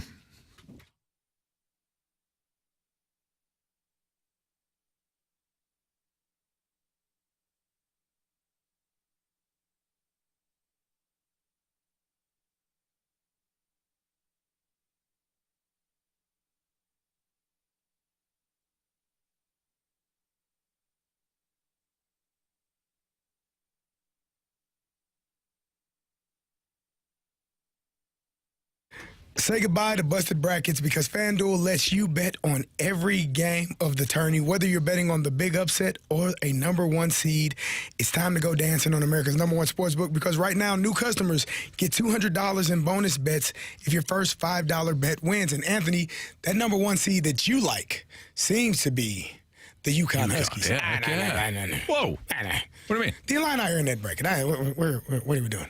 You mean the defending national champion Huskies? That was last year, right? Okay, well, we're going to win it again this year. But if you had somebody else that got bounced, whether it's Auburn or Kentucky or Kansas or whoever, well, not to fret because FanDuel's got you covered. As Carey just mentioned, you can win $200 to use on point spreads, money lines. You can even pick who's going to win it all with their NCAA futures play. Just visit FanDuel.com/fast. Again, FanDuel.com/fast and bet on college hoops until they cut down the nets. Must be 21 or older and present in Illinois. First online real money wager only. $10 first deposit required. Bonus issued as non-withdrawable bonus bets that expire 7 days after receipt. See terms at sportsbook.fanduel.com. Gambling problem? Call 1-800-GAMBLER.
101 ESPN Sports Center.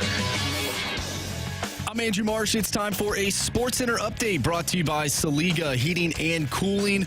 The Blues took on the Vegas Golden Knights last night in a pivotal game for the Blues as they trailed 4 points behind Vegas in the standings for that final wild card spot. The Blues did fall to the Golden Knights 2-1 in overtime. So now they trail Vegas by 5 points for that final wild card spot. The Blues have an opportunity to get another W against the Flames this Thursday. Pregame starts at 6. Puck drop is at 7, and you can catch all the action right here on 101 ESPN. We talked earlier with Jamie. We'll talk with Joe Vitale in the 5 o'clock hour, so stay tuned for that. Once again, Blues Flames Thursday. Pregame at 6. Puck drop is at 7. Dylan Carlson suffered a sprained AC joint in his left shoulder. He will miss the opening of the season. He'll go to the IL, and Victor Scott is now with the big club. He will be the starting center fielder on opening day. We'll continue talking about Victor Scott throughout the remainder of the show. But coming up next, we have Are You Sold? So if you have an Are You Sold statement you want to send our way, do so using the Air Comfort Service text line 314-399-9646. Are You Sold? Coming up next. I'm Andrew Marsh, and the Sports Center update is brought to you by Saliga Heating and Cooling, an independent American Standard heating and air conditioning dealer.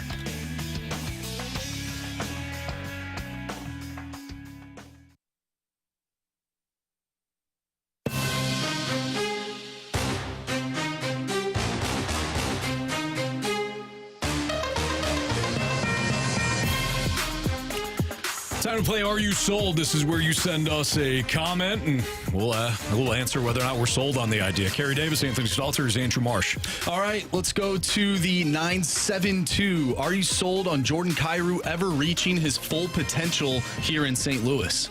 I am not. No. If they had an opportunity to trade him, I would.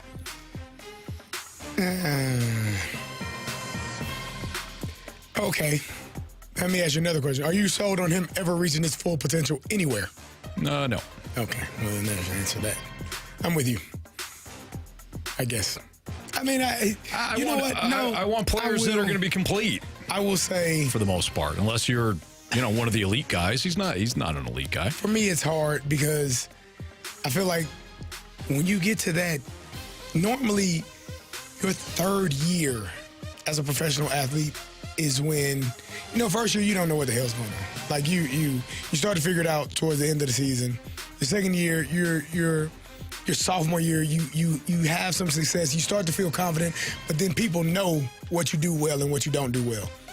By your third year, they know you know them, and you are set in who you are as a player, as a professional athlete, and you know what you're capable of. And generally, if you're a star or a superstar, you're going to take off and have great success, and you have the confidence to continue to build on it year after year. Mm-hmm. I don't know. I want to see it. I believe it's there, but it just is not consistent enough. So I don't know if I'm sold on it. Yeah, so you're not. Yeah. Yeah, you're not. I'll answer that for you. Okay. Yep. I want it to be. Yeah, I know, buddy. I think what's frustrating is that you see a guy like Jake Neighbors. Heading into this year, I don't think people thought that we would be seeing what we're seeing right now. Sure. And so we've seen him take that jump and become a professional. Like, he is a professional hockey player. Yep. And we're not seeing that from Jordan Kyrou. No. So I wonder if people are just upset because we see other players going to that next level. Robert Thomas is having a fantastic season. He's making the same amount of money as Jordan Kyrou is. We're just not seeing that, and I think that's why there's a lot of frustration there. What's the old adage? Was it Maya Angelou said, "When people show you who they are, believe them." That's how you feel about Jordan Kyrou? Yeah, he's showing us who he is. And by the way, that's not terrible. You just want more because you know there is more. I just want more because it's a salary cap. It's a salary cap sport, and there's a lot of salary cap space dedicated to a player that is not complete. And if you're going to be a goal scorer, if he was making $6 million, would you feel better? Yes, I would. $7 million. No. Okay. I mean, 6, you still feel like,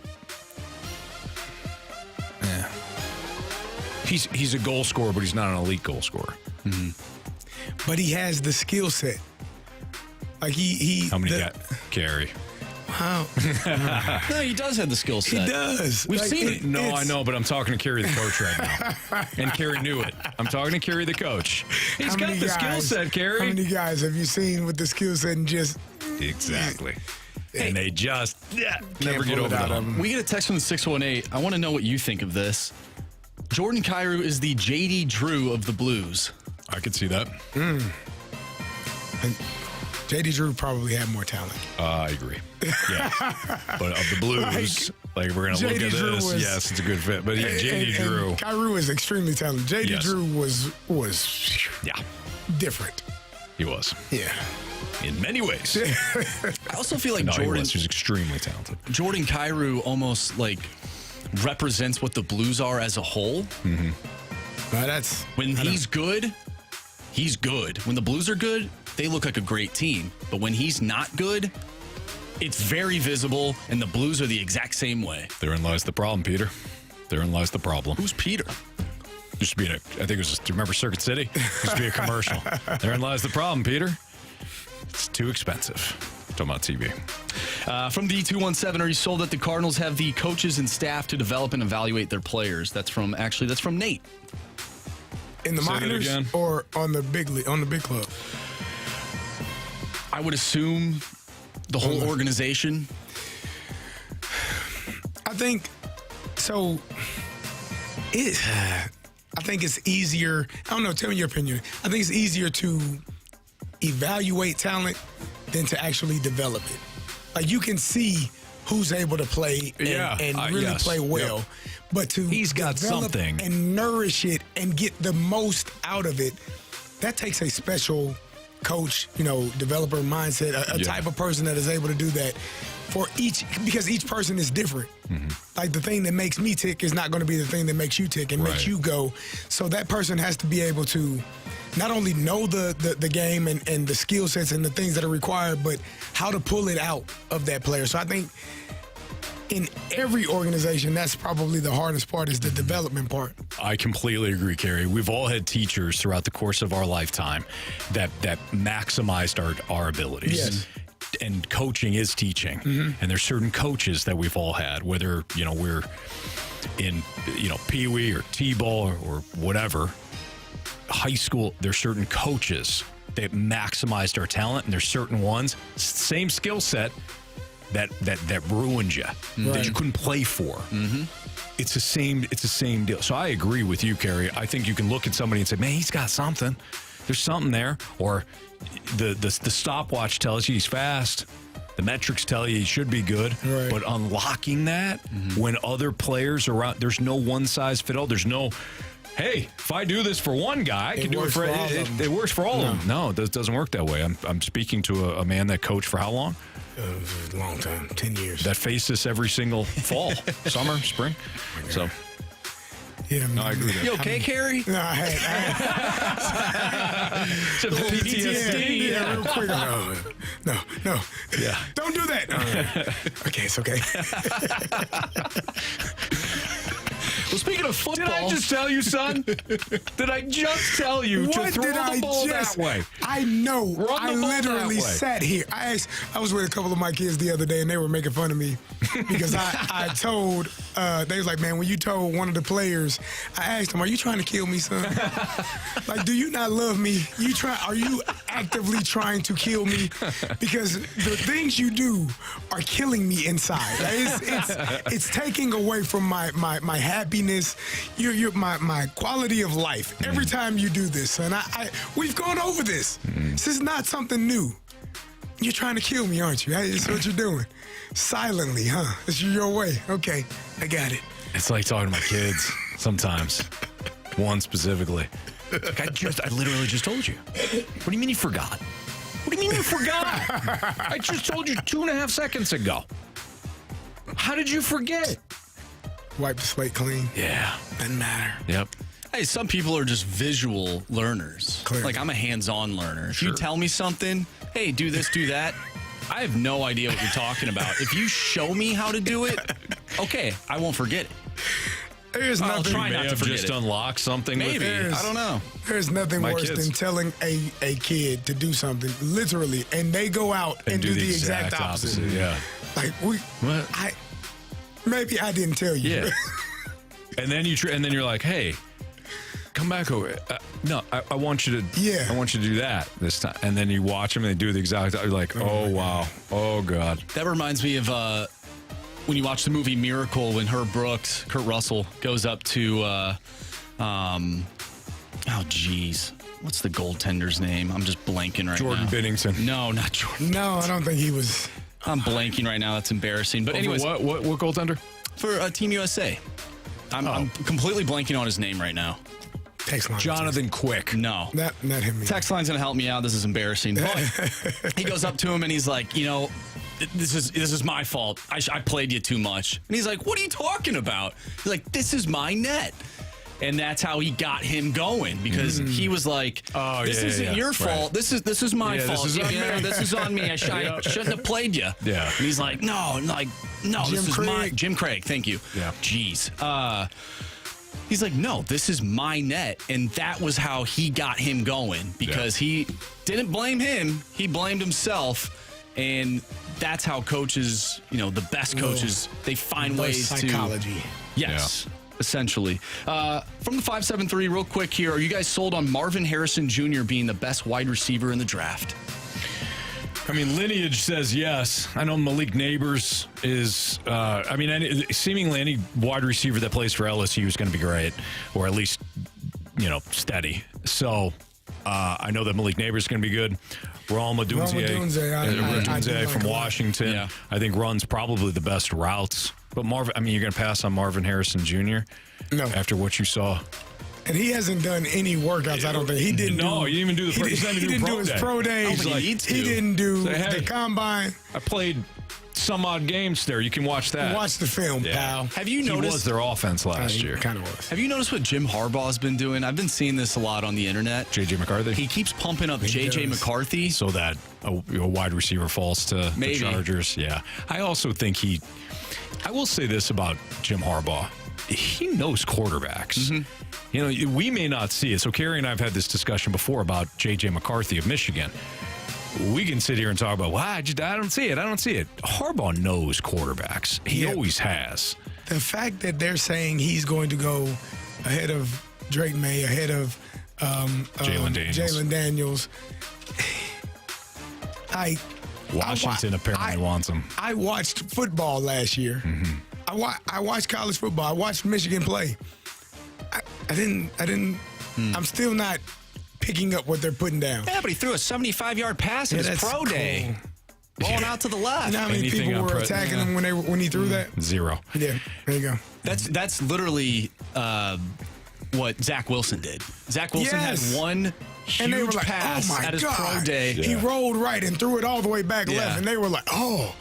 And how's that turned out for him? Not well. Okay. I liked him at BYU. I was a fool, though. So I'll tell this real quick since we're talking about Harbaugh. Michael Lombardi on his podcast was talking about being with the Raiders in the front office, and Harbaugh was scouting quarterbacks for him at the time. Like, he just got into the NFL. He's scouting quarterbacks. And back in the 2003 NFL draft, and I pulled this up. So the 2003 NFL draft, from a quarterback standpoint, Carson Palmer went number 1 overall. Byron Leftwich was in that draft. He went 7th. And Byron Leftwich didn't have a great career, but he was a serviceable starter. Kyle Bowler went in the first round that year. Rex Grossman went in the first round. And then it kind of fell off from there. Chris Sims was a 3rd rounder. Seneca Wallace was a 4th rounder. Anyways, as the story goes, there was one quarterback that Jim Harbaugh loved in that draft, and he says, my favorite quarterback, this is who I think we should draft at some point. It was Tony Romo, who went undrafted. So Harbaugh, there's something that he can see in quarterbacks that he's had success with, and again, whether it's him coaching, him scouting, he knows his guys.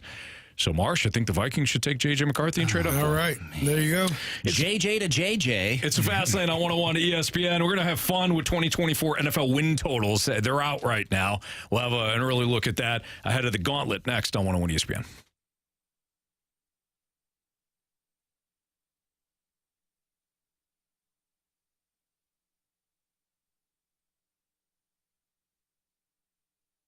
Spectrum Business is made to work like your small business. Made to do it all with fast, ultra-reliable internet, phone, and mobile services. And made to work with a small business budget.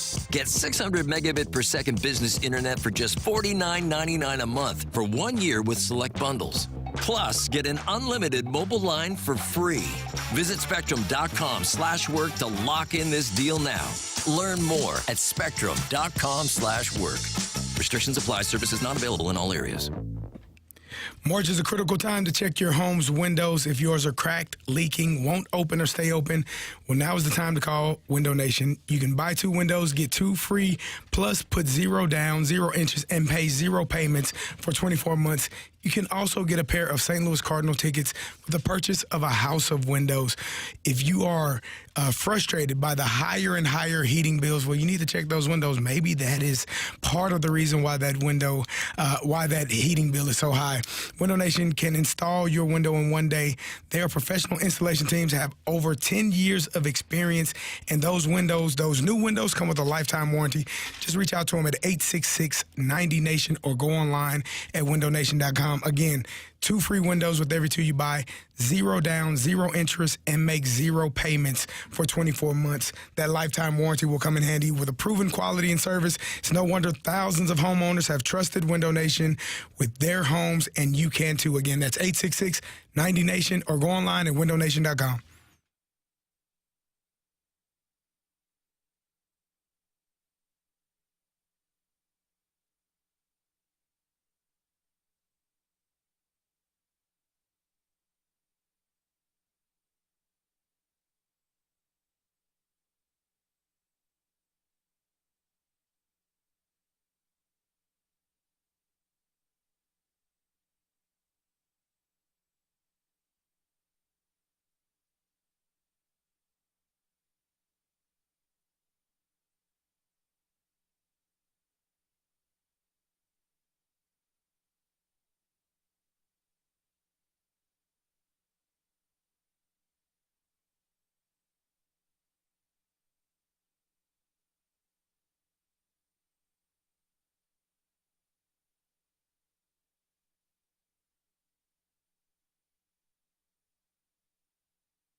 Spring is sprung. Visit Menards Garden Center for everything you need to get your landscaping project started and garden growing today. From gardening tools and landscaping supplies to outdoor power equipment, we've got what you need to get the job done. Hurry in and choose from hundreds of beautiful, colorful flowers, lush trees and shrubs, and everything in between. Menards Garden Center is back in bloom. Stop in and get your garden on today. Save big money at Menards.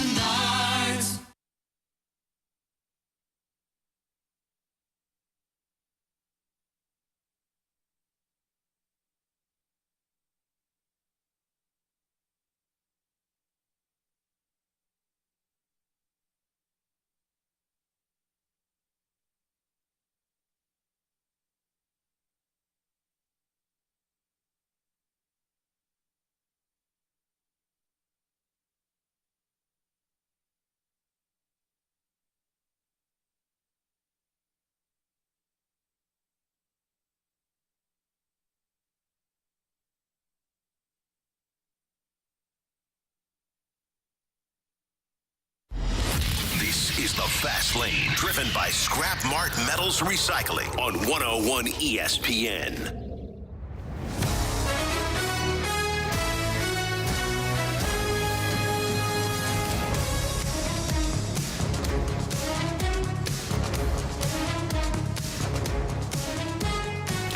little fun with 2024 NFL win totals.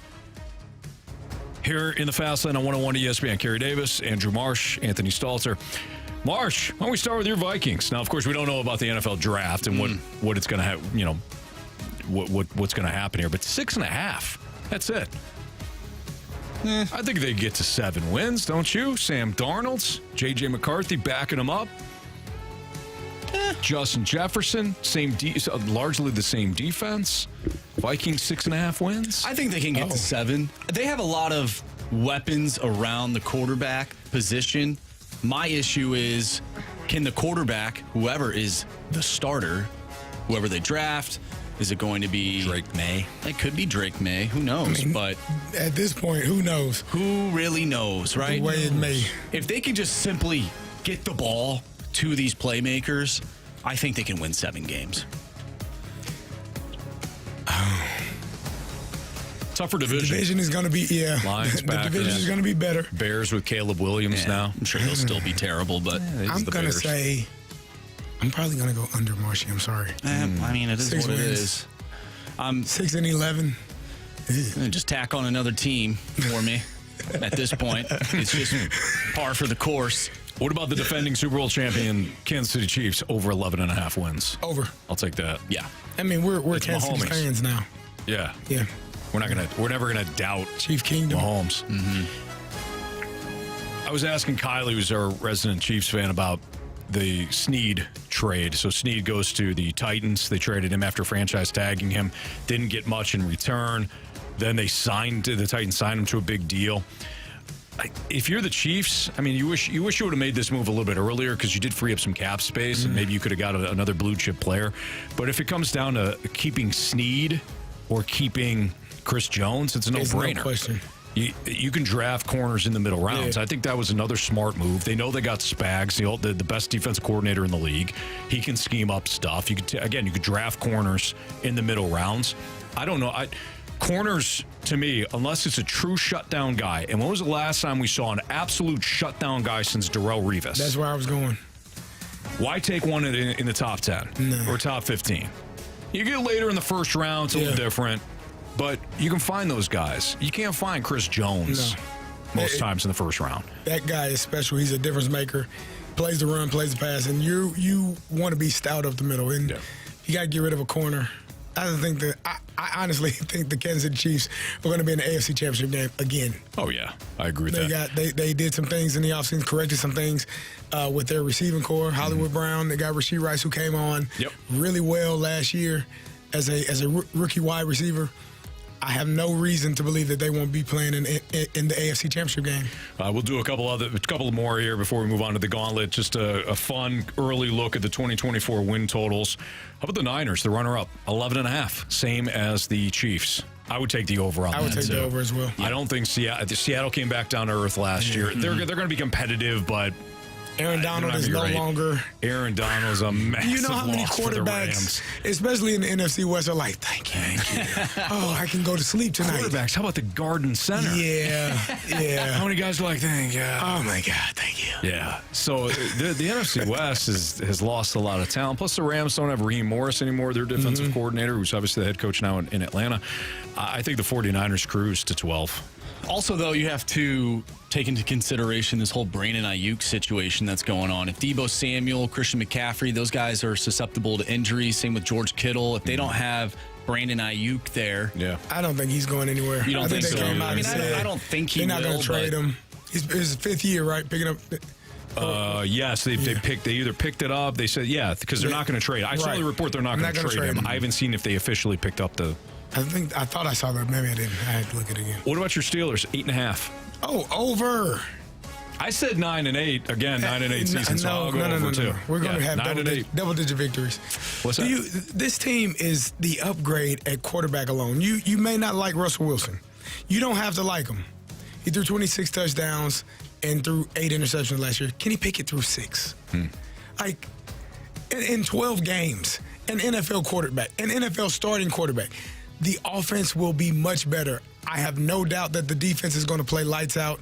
T.J. Watt coming off the edge. You got just a healthy Cam Hayward. Like, they're going to be a much better team defensively than they were because they'll be healthier. Offensively, they could not. I watched the Steelers play. Listen, man. You're about to suit up. I watched them play offense, and I questioned if I knew what the hell was going on. I don't know what this is. The 49ers game, I watched that. It was like, oh, this is absolutely ridiculous. They don't know who to block. They don't know how to get the ball to guys. It was terrible. It cannot be much worse than that. And they upgraded at the position. No longer do we have to hear about Mason Rudolph and Kenny Two Gloves. Like, we're good. We're in a much better spot. So over. Double-digit victories. I'm going to say under. Oh, wow. I think this team goes 8-1. Always good for a tie. Come on. Against the Ravens, probably. Yeah. Cordero Patterson, you had it today. Oh, yeah. I love that guy. That's not going to matter. He's got You added Van Jefferson, too. He got some kickoff returns now, so That's true. Yeah, it's a good call. He's going to be a special teamer. Do you remember Sean Jefferson? I remember his father is the Rams. So Van Jefferson's his son. Sean Jefferson was the Patriots and the Falcons. Yeah. He like a really competitive player. I haven't seen a less competitive player than Van Jefferson in all my life. What about MVS? He is so. MVS. Yeah, there is so one and the same. Yeah, 1A, 1B. Yeah, Van is just way less expensive, and will not make a play in the postseason. He's not gonna. Don't worry about it. We're good.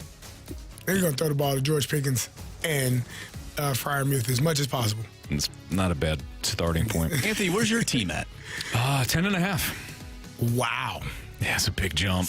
I would take the under. Oh no, 10. Excuse me. Ooh. They're gonna win the division. Maybe. I think 10's a good number. Who's their quarterback? Kirk Cousins. Oh, Kirk. Yeah, I forgot. Kirky Cousins. Kirky. I forgot. Kirk is good for. Forgot about it. All right, Kirk is good for. With one of the worst quarterback situations in the NFL last year, they won 7.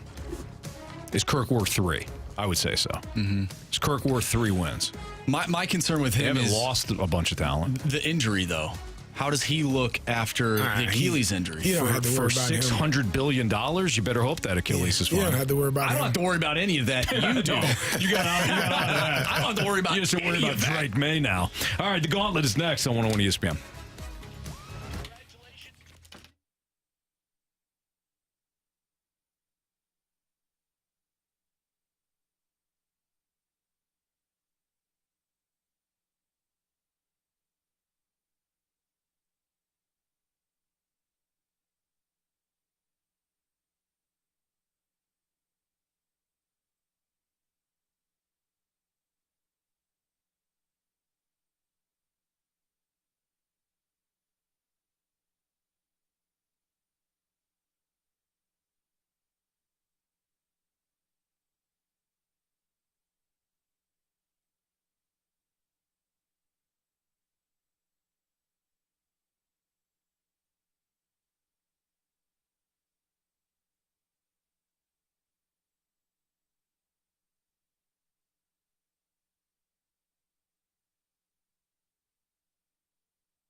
One of the things that I always stress when it comes to talking to our guy Stewie, or you, the listener, and with going with Stewie, is just a philosophy of saving money, because that's exactly what Stewie's going to do if you give him a call. So let's talk about that.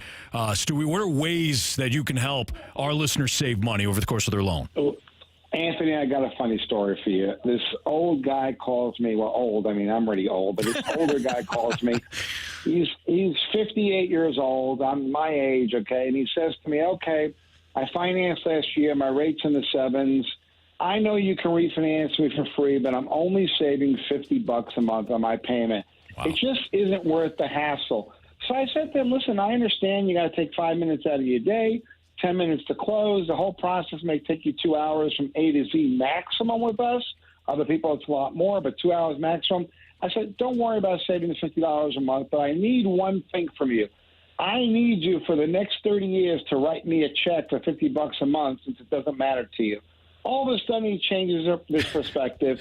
I have to pay you $50 a month for 30 years? Let me know when I have to sign up. So people, when they get comfortable, they don't want to do anything even though it's going to improve their position. But when they realize it's going to become more uncomfortable, then they save the money. So think about this. If you're paying too much, you're writing me a check every single month for the next 30 years. Make a decision now. Refinance for free with the bagel loan. You'll save that money. You'll feel better about it after it's done. Yeah, it's kind of a no-brainer. So give our guy Stewie a call, 314-324-4440, 314-324-4440, or better yet, just Google the bagel loan. One of the many ways Stewie can help save you money. Stewie, keep up the great work. Have a good day. NMLS number 226715.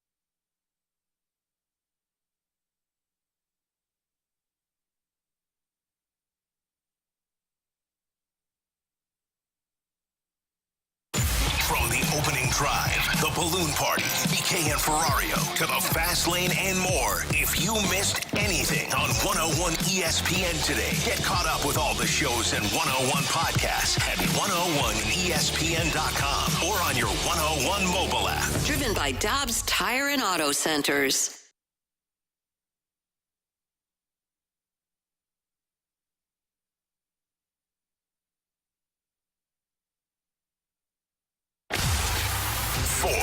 Warriors, 4 categories, 1 challenger. Can you master the Gauntlet? The Gauntlet is powered by Master, your hometown source for business communications for more than 30 years. Visit Mastor.com. 4:06, your time check, brought to you by Clarkson Jewelers, an officially licensed Rolex jeweler, with Carey Davis and Andrew Marsh. I'm Anthony Stalter. Time for the Gauntlet, and we have Colin up first. What's up, Colin? Hey, what's up, guys? How's everything going on a Tuesday? Good. Driving these kids home. Oh, there you go. Okay, good day, I'm sure, for the kids. Very good day. So, Colin, are you a first-timer in the Gauntlet? I am a first-timer. Well, welcome aboard, my man. Who would you like to take? Would you like to battle Marsh, Carey, or me today? I'm going to go with you. Oh, man. Is there a reason behind that? You just think I'm the easiest? I mean, yeah, yesterday you didn't do too hot, so... I won yesterday, Colin. You won. Yeah. What do you mean? You won. Oh, okay. You barely won did that. win, You barely but won you that got Super Bowl, up Carey. by But like we a won. second. Exactly. Hey, I respect the decision. Yeah. Wow. Colin, good luck to you, man. Thanks. All right. Anthony is heading to the cone of silence. Colin, tell Marshy to spin that wheel so we can get our topic. Spin that wheel, Marsh. Colin, is there a certain category you want? Random. Oh. That or baseball. Oh, you're just in luck today because random is your category. Nice. Very nice. That's what he wanted. That's what we're going to go with. Usually the wheel, though, whatever you don't want, that's usually what it spins. It's kind of weird that way. But Colin seems like a nice guy, so the wheel has granted random for him. Marshy is pulling up the launch codes and handing them to me. And here we go. All right. Are you ready, Colin? You ready? All right, here we go. Identify the largest country in Africa and the 10th largest country in the world by area. Well, let me start. 2 points if you get it correct. 1 point if you get it correct without the option. 1 point if you get it correct with the options. 0 points if you get it incorrect. All right, I'll read it again. Identify the largest country in Africa and the 10th largest in the world by area. Oh, can I go options? Is it Libya, Egypt, or Algeria? Egypt. Final answer? Final. Question number 2. Where did Colonel Harlan Sanders open the first Kentucky Fried Chicken franchise? That's awesome because I know it's in Kentucky. Just options, please. Options are Lexington, Kentucky, Salt Lake City, Utah, or Tallahassee, Florida. The one in Kentucky. Lexington, sorry. Final answer? Final answer. All right, name the longtime singer and entertainer who goes by the moniker Mr. Las Vegas. Can you repeat the question one more time? Name the longtime singer and entertainer who goes by the moniker Mr. Las Vegas.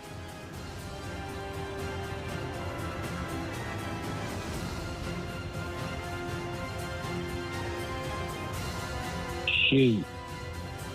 Options. Is it Wayne Newton? Yes, Wayne Newton. Final answer? Yes. Question number 4. The largest members of the cat family are? Oh, my God. The Lynx. Is that your final Let's go answer? with the Lynx. Yeah, let's go with that one. All right. All right. Get Anthony to come back in here. Colin, how you feel? Oh, nervous. I should have had that Vegas one. I'm probably wrong, but I don't know, man. I'll be all right. Let's see. Well, let's see. Anthony is coming in out of the cone of silence, and he's got his game face on. He seems pretty prepared. Well, yeah, I didn't like the way that the conversation was ending there before I went to the cone of silence. We do apologize for that. And appreciate Colin What were you crushing me in front of his kids. What were you listening to? Silence, my man. The sound of silence. Mike Ryder's out sick, so I was just in there by yourself, focused, locked in. Absolutely. All right. Well, Marsha, you want to tell him? Yeah, pack a lunch. All right. Do you want to tell him what category it is? Nope. I'm just going to read the question. Okay. Identify the largest country in Africa and the 10th largest in the world by area. It's random, by the way. Are you serious this time? I'm dead serious. So I only half paid attention to the question. You're going to have to read that again since you always ask me, who did Mario Lemieux play in his first game? And then I go to answer it, and you're like, nope, it's random. It's random. Okay, can you repeat that? Identify the largest country in Africa and the 10th largest in the world by area. I will take the options, please. Is it Libya, Egypt, or Algeria? For some reason, I think Libya is smaller. Egypt seems like the obvious answer, because I imagine Egypt is huge. So let's go with Tyler, Algeria. Final answer. All right, question number 2. Anthony, where did Colonel Harlan Sanders open the first Kentucky Fried Chicken franchise? One would think Kentucky. But let me get those options. Maybe there's an outlier. I did this yesterday and it worked. Your options are Lexington, Kentucky, Salt Lake City, Utah, or Tallahassee, Florida. So the two obvious answers to me would be obviously Lexington, Kentucky. So let's cross them out. You said Tallahassee, Florida, which also seems somewhat logical because it's south. But Salt Lake City, Utah? No way in hell. So let's go with Salt Lake City, Utah. Final answer. I'll try that method again. Name the longtime singer and entertainer who goes by the moniker Mr. Las Vegas.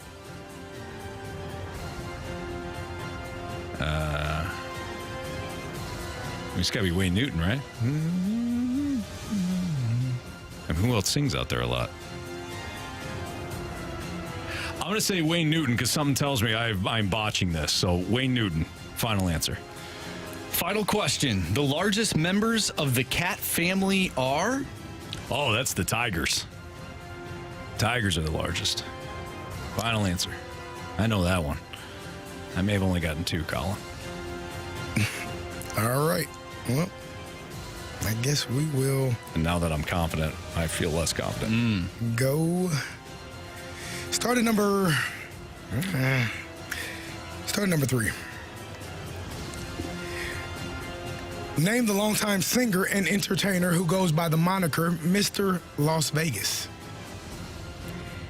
Anthony, you said Wayne Newton. Colin, you also said Wayne Newton. The correct answer is... It is Wayne Newton. But Colin needed the options. You didn't. You're up 2-1. All righty. Let's go to question number 1. Identify the largest country in Africa and the 10th largest in the world by area. Colin, you said Egypt. Anthony, you said Algeria. The correct answer is... It is Tyler, Algeria. Anthony. No way. Nice. Anthony, you lead 3-1. Where did Colonel Harlan Sanders open the first Kentucky Fried Chicken franchise? Colin, you said, it's got to be Lexington, Kentucky. That would make sense. Anthony, you said, Lexington, Kentucky is clearly too easy of an answer, and I'm going to go with Salt Lake City, Utah. I said there's no way in hell it was Salt Lake City, Utah, so let's go there. That's where we want to go. The correct answer is... There is a way in hell. It's Salt Lake City, Utah. The method works again. It's the outlier, boys. All right, final question. The largest members of the cat family.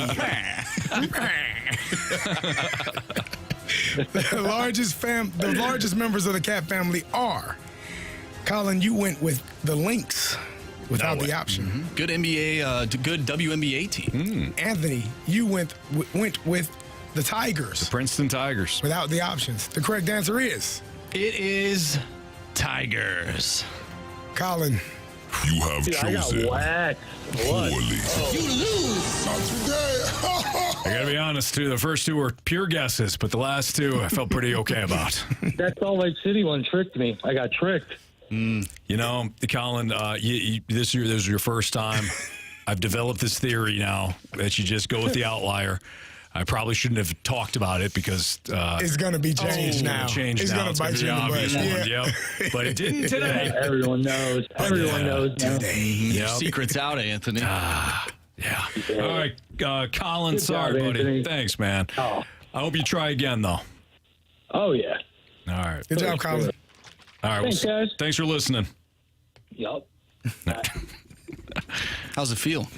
Honestly, nice guy. He's a really nice guy, but I feel good about it. I was very focused going into the Cone of Silence. And you know who did it? Was you. What did I do? I agree with your choice. Anthony's the easiest. Well, I was basically saying, hey, they just put up 10 against you. It's my fault. Yeah, it's my fault. That's right. I'm gonna have to play Janny. Yeah, you gave him. I gave you all the ammunition you needed. You did. So a little reverse psychology. Good job, Marshy. Good call on that. I'm Jim Craig, is what you're saying. Yeah, you are. Same guy, basically. Absolutely. Yeah, same performance. Absolutely. You showed up and showed out. That makes sense. All right. All right, we'll move on. In 2024, is it the beginning of the next wave of Cardinals baseball, especially when you look at the youth coming through on the position player side? That's next on 101 ESPN.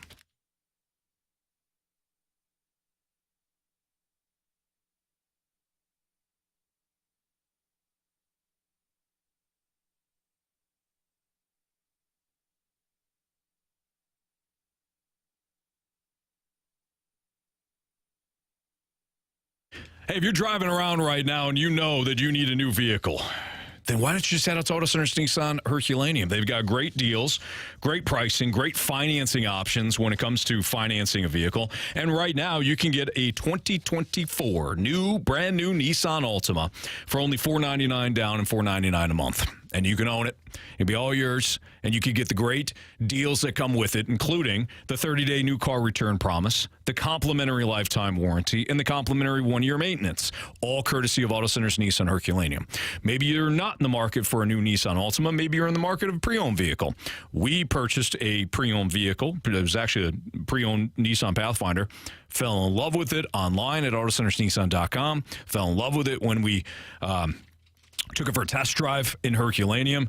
Loved every aspect of it, and we wound up going with the pre-owned vehicle. You can choose from over 700 vehicles that they have on the lot out there in Herculaneum. But again, start online. Go to AutoCentersNissan.com, peruse all the vehicles that they have, all the different makes, models, and the pricing, and then you can drive out to Herculaneum and see for yourself why Auto Centers Nissan Herculaneum, they're absolutely the best. And when you head out there, tell them Stalter sent you. Again, it's Auto Centers Nissan Herculaneum.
So after it was announced today that Victor Scott II will start for the Cardinals, not only make the opening day roster, but he will start, which is the right move. You got Dylan Carlson out for the next couple of weeks, dealing with a multitude of injuries after colliding with Jordan Walker in the outfield yesterday. You don't have Victor Scott on the roster without playing him. He needs to be either playing in Memphis or playing with the big league team. And with the way that you have all these injuries in the outfield, it makes sense. Play him on opening day against the Dodgers if he's going to be in the roster, which he is. But after hearing that news and thinking about the roster overall, think about it this way, guys. You've got now Mason Wynn, Jordan Walker, Nolan Gorman, and Victor Scott, all under the age of 24. So they're 23 and under, all of them. Is this the new wave or the next wave for Cardinals baseball when you think of these four players? Yeah, I think it's on the way. I think, you're still the position players, yes. The pitching, not so much. Yeah, we'll talk about that in a second. But yeah, I think you're starting out the old guys in the pitching staff. I think you're starting to see the transition of this team And in any team, that's always what's going to happen. You're going to get younger. Older players are going to start to age out and eventually retire or move on. Mm-hmm. And so you have to have a good core of young players. And I like the fact that they have this many because they can lean on each other. There's only so much that a veteran player can give you. They can show you the ropes. They can teach you things. But you're in it right now. You're going through it at a different time. And to have players who are of similar age and backgrounds, and you all played against each other, Mason Wynn and Jordan Walker grew up playing against each other. You have a familiarity with one another. It makes that transition that much easier. And when you're having some doubts or some struggles or things aren't going well, you can talk to your guys and hang out because, you're around the same age and you kind of like the same things. Yeah. I forgot Ivan Herrera, too. If you look at Ivan Herrera, who will at the very least be the backup to Wilson Contreras, but I estimate, just based on how the Cardinals how they view Ivan Herrera, he's going to draw anywhere between 40 and 45 starts behind the plate this year. You can always have Wilson Contreras be a DH on days that he's not behind the plate. It makes sense. But Ivan Herrera is 23. Yep. So Herrera, 23.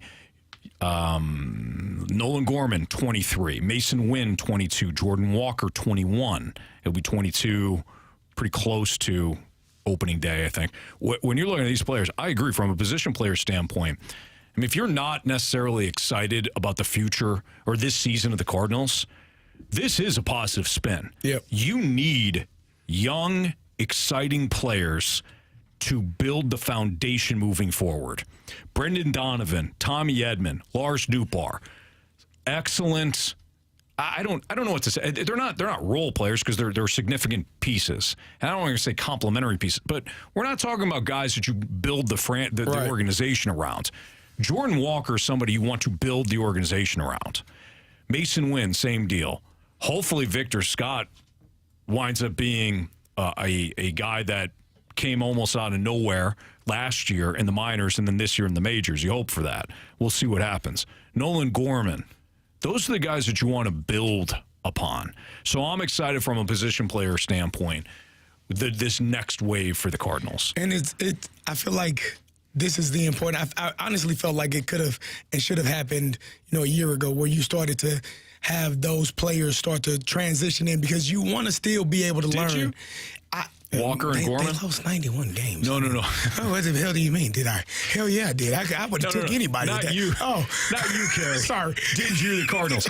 Didn't we start to see it a little bit? Because Gorman had a very good year. Walker got his. So now you add Wynn and hopefully Scott and hopefully Herrera as a significant role player. Yeah, I think it's important because when you have the players of the caliber of Nolan Arenado or Paul Goldschmidt, the guys that are MVP candidates or MVP caliber players, you want to have those younger players on that roster. Well, it's the perfect balance to learn from guys that have done it at such an elite level, to be around them, to be able to talk to them. Now, we kind of learned during this offseason that maybe they're not too big on talking. But if you're a young player, you go tap them on the shoulder and ask them, regardless of if they want to talk. You ask. If that's a position, hey, what do you when this is happening, what are you thinking? Because that's how you gain information. That's how you understand how to play in certain situations and how to become a better player and a better professional. So, yeah, I'm definitely excited about the good mix that they have in the field, in the field, because they have a great mix of guys. I know where you're going. Just hold on a minute. James, or as we like to call him, Sweet Voice James, left us a mic drop on this topic. Hey, boys. Yeah, I really do think we are seeing the rebirth of a new foundation for the Cardinals, whether it's Donovan, Edman, Nootbaar, Victor Scott, the younger players, or, some of the younger pitchers you have in the minors with Graceffo and guys like that. I really do think we are seeing a new foundation. And, I think it was Randy Carrick who said last week that he had talked to Ozzie Smith, and Ozzie Smith said that Victor Scott reminds him of Vince Coleman. And if that's the case, Vince Coleman got called up and he told Whitey Herzog, I'm not going back down. And they kind of chuckled about it. Well, Vince didn't go back down. And I'm hoping the same thing happens with Victor Scott. He kind of has the electricity, the jump start that can get you going, and maybe a rally in a game where you're down 2 or 3 runs and you end up winning. I love the kid. I love the way he plays. And I hope this is the start of a new beginning. Boys, have a great show. James, we always appreciate it. We appreciate when you listen. We appreciate certainly when you chime in as well, because you always have great, well thought out thoughts, and that's another one. That's a great example talking about the story that Randy had about Vince Coleman. Yeah, he never went down. So hopefully Victor Scott's the same caliber of player. You're talking about somebody's speed, defense, somebody that at some point maybe can set the table for you. I love it. I love that he's going to start opening day. I hope he does well. I hope he never goes back, because you need young players to facilitate a sustainable run. Yes. I don't care if we're talking about baseball, basketball, hockey, football. It doesn't matter. You need young, cost-control players that wind up being good at 22, 23 years old. Because regardless of their superstars, are just being great players. If you want to create that longevity in terms of not having a good year and then falling off the table for the next 4 or 5 years, because your younger players either weren't ready or weren't good enough. You want them that transition to become seamless. And if it works out well, you usually have a team that is a contender or has a chance to make a championship run. And I don't know that we're there yet, but I think the defense is going to be upgraded. Hopefully the hitting is upgraded. And there's another facet that we still are looking to, but when that gets upgraded, we'll be on our way. Well, does all this matter if the pitching isn't good? That's next on 101 ESPN.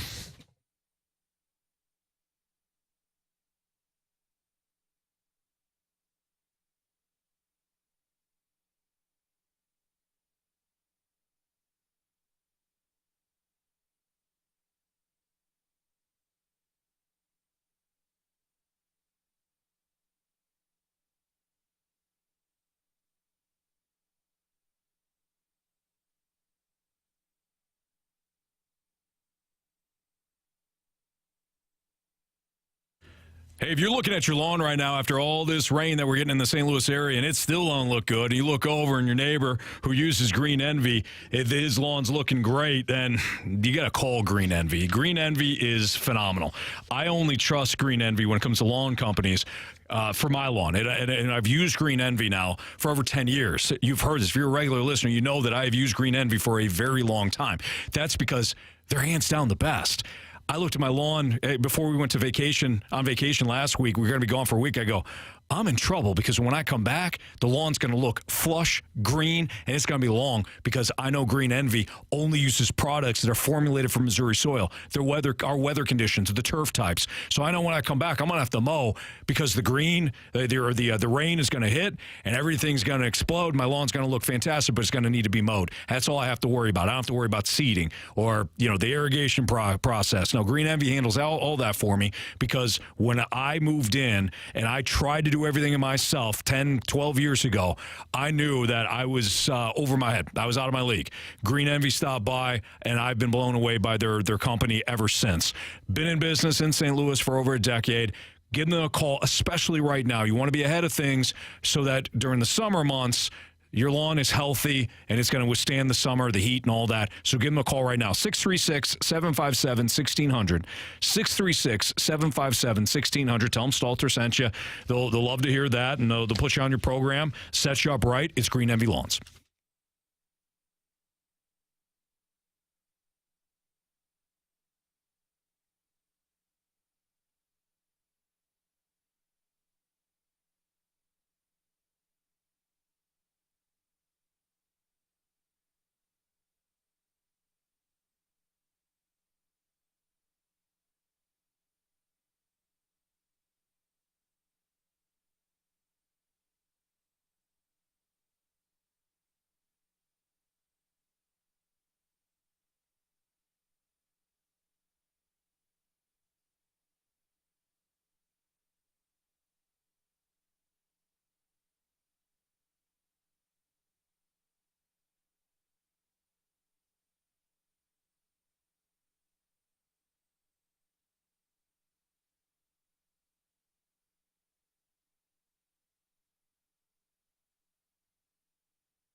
101 ESPN Sports Center. I'm Andrew Marsh. It's time for a Sports Center update. Driven by Johnny Londoff Chevrolet and Johnny Londoff Autoplex. The Blues lost last night to the Vegas Golden Knights by a final score of 2-1 in overtime. The Blues are now 5 points behind Vegas for that final wild card spot, but they have an opportunity to get back in the win column as they take on the Flames on Thursday. Pregame starts at 6. Puck drop is at 7, and you can catch all of the action right here on 101 ESPN. Dylan Carlson suffered a sprained AC joint in his left shoulder and will open the season on the injured list. That means Victor Scott will now join the team, and he will start in center field on opening day. We'll continue talking about that throughout the remainder of the show. Also, the Cardinals won today in spring training as they defeated the Cubs 7-2. And who started that game? Kyle Gibson, who had a strong outing. We'll talk more about that as well. We're going to dive into the pitching of the Cardinals coming up next, so stay tuned for that. This SportsCenter update is driven by Johnny Londoff. Find new roads and shop 24/7 at Londoff.com and LondoffAutoplex.com. Are you kidding me?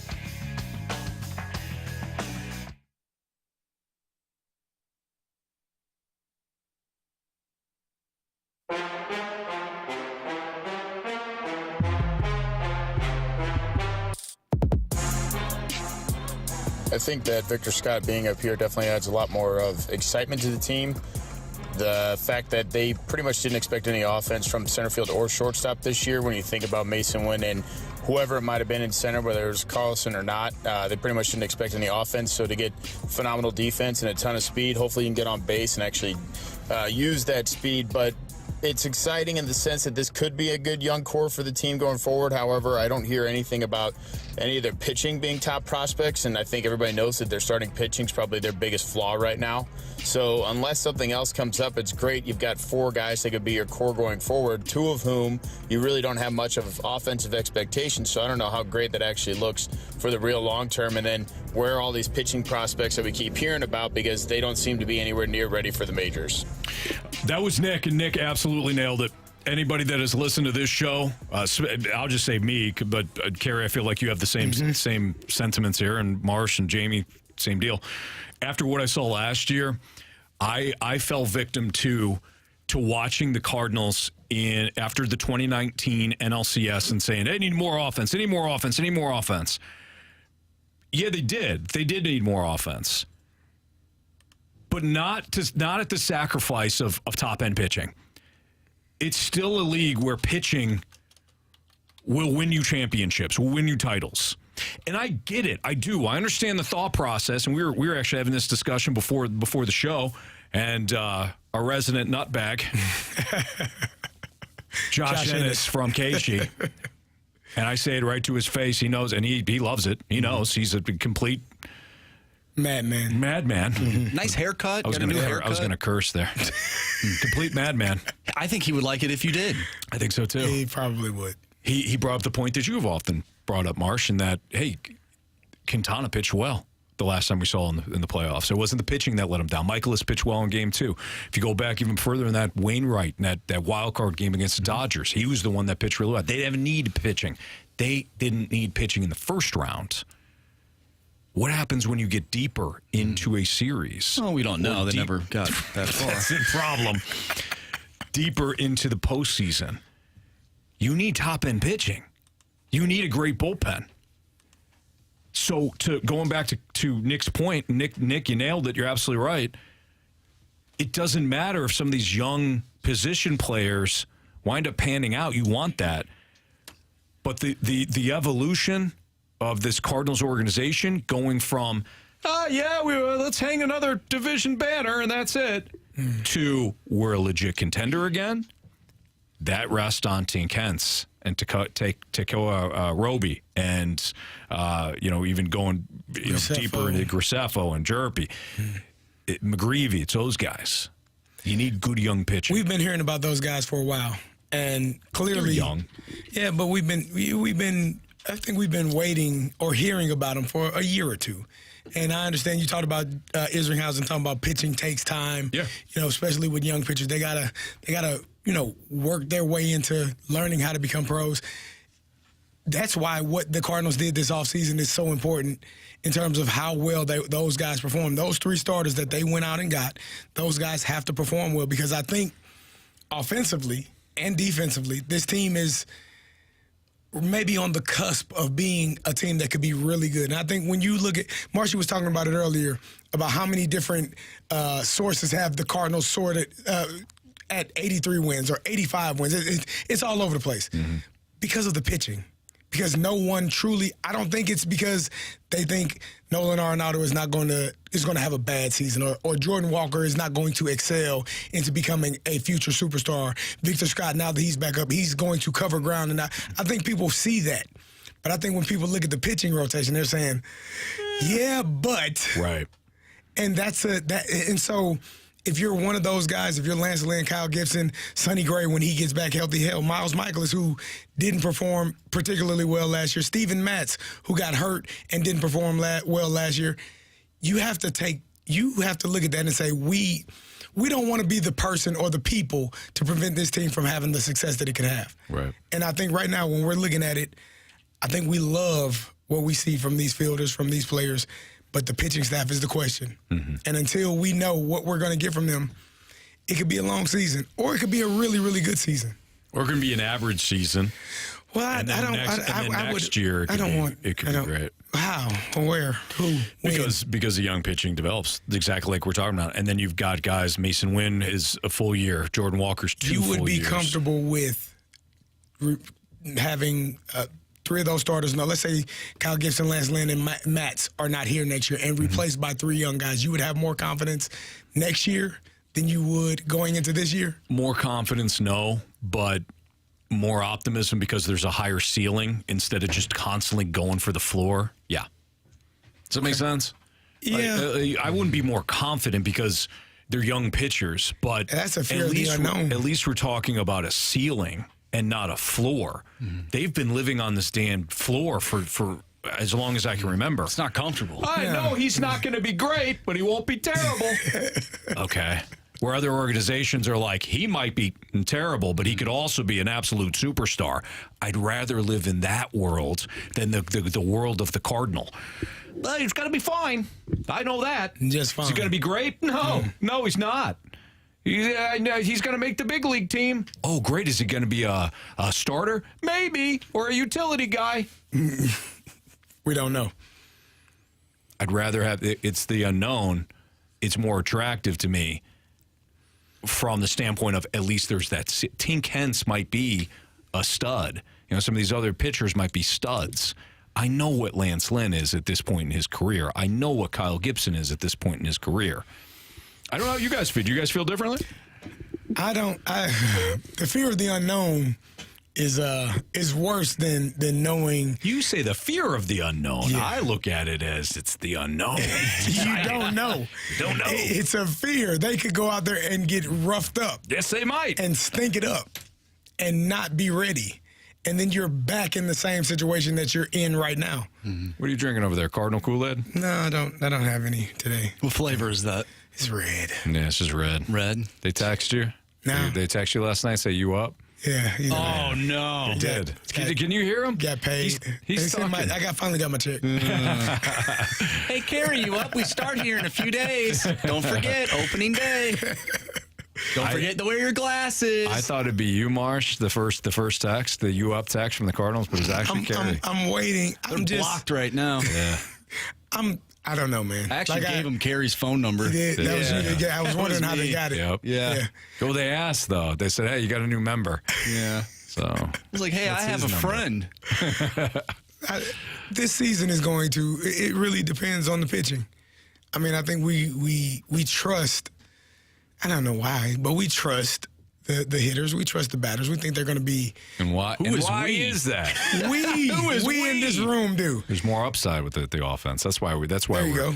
The offense didn't do much last year, but with this year we got the blinders on again. Why? Because there's more upside If you with watched the the offense. pitching last year, they didn't have a chance. The pitching stunk-ola. How goofy would it be if the pitching staff is actually pretty decent and the offense is the one that stinks? I think goofy is an underrated word at times, and you use that to perfection, Marsh. It'd be bad. Yeah.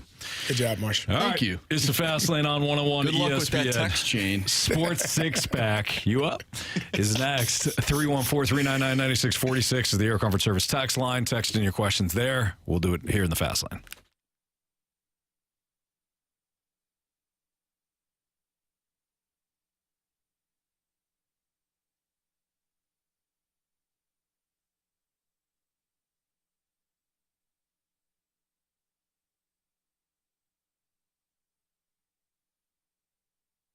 Low energy, lack of focus, lack of determination.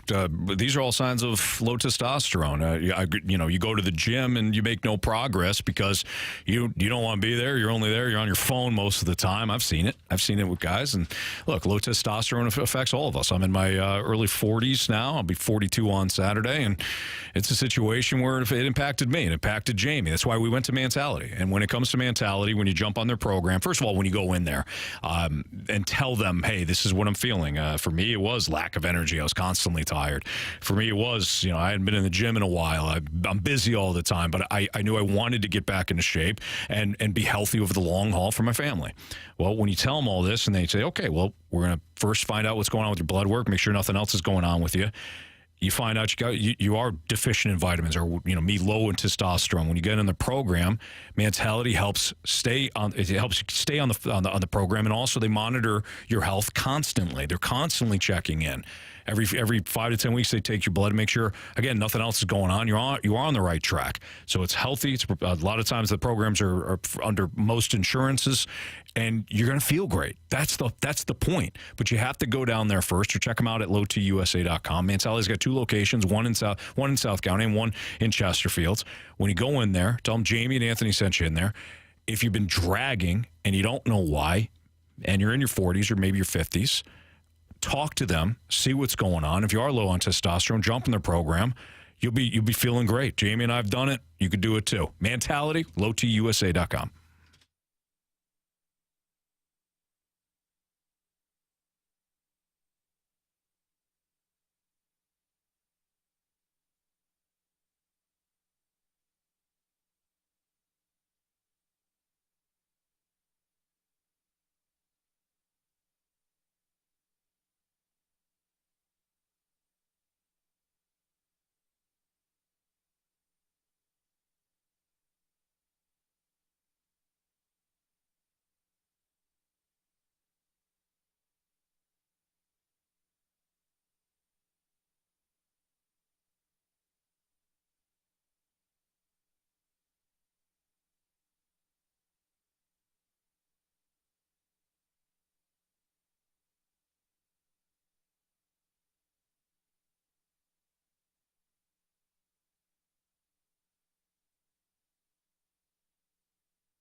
time for the Fast Lane to answer your sports questions. I want to ask you a bunch of questions, and I want to have them answered immediately. Asking me all these weird questions. Answer the question. Answer the question. Answer me! The Sports Six Pack is now.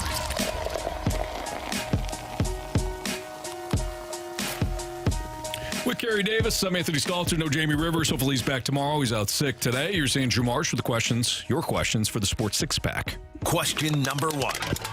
All right, from the 980, we were talking about the NFL and their rule changes, especially with the new kickoff rule.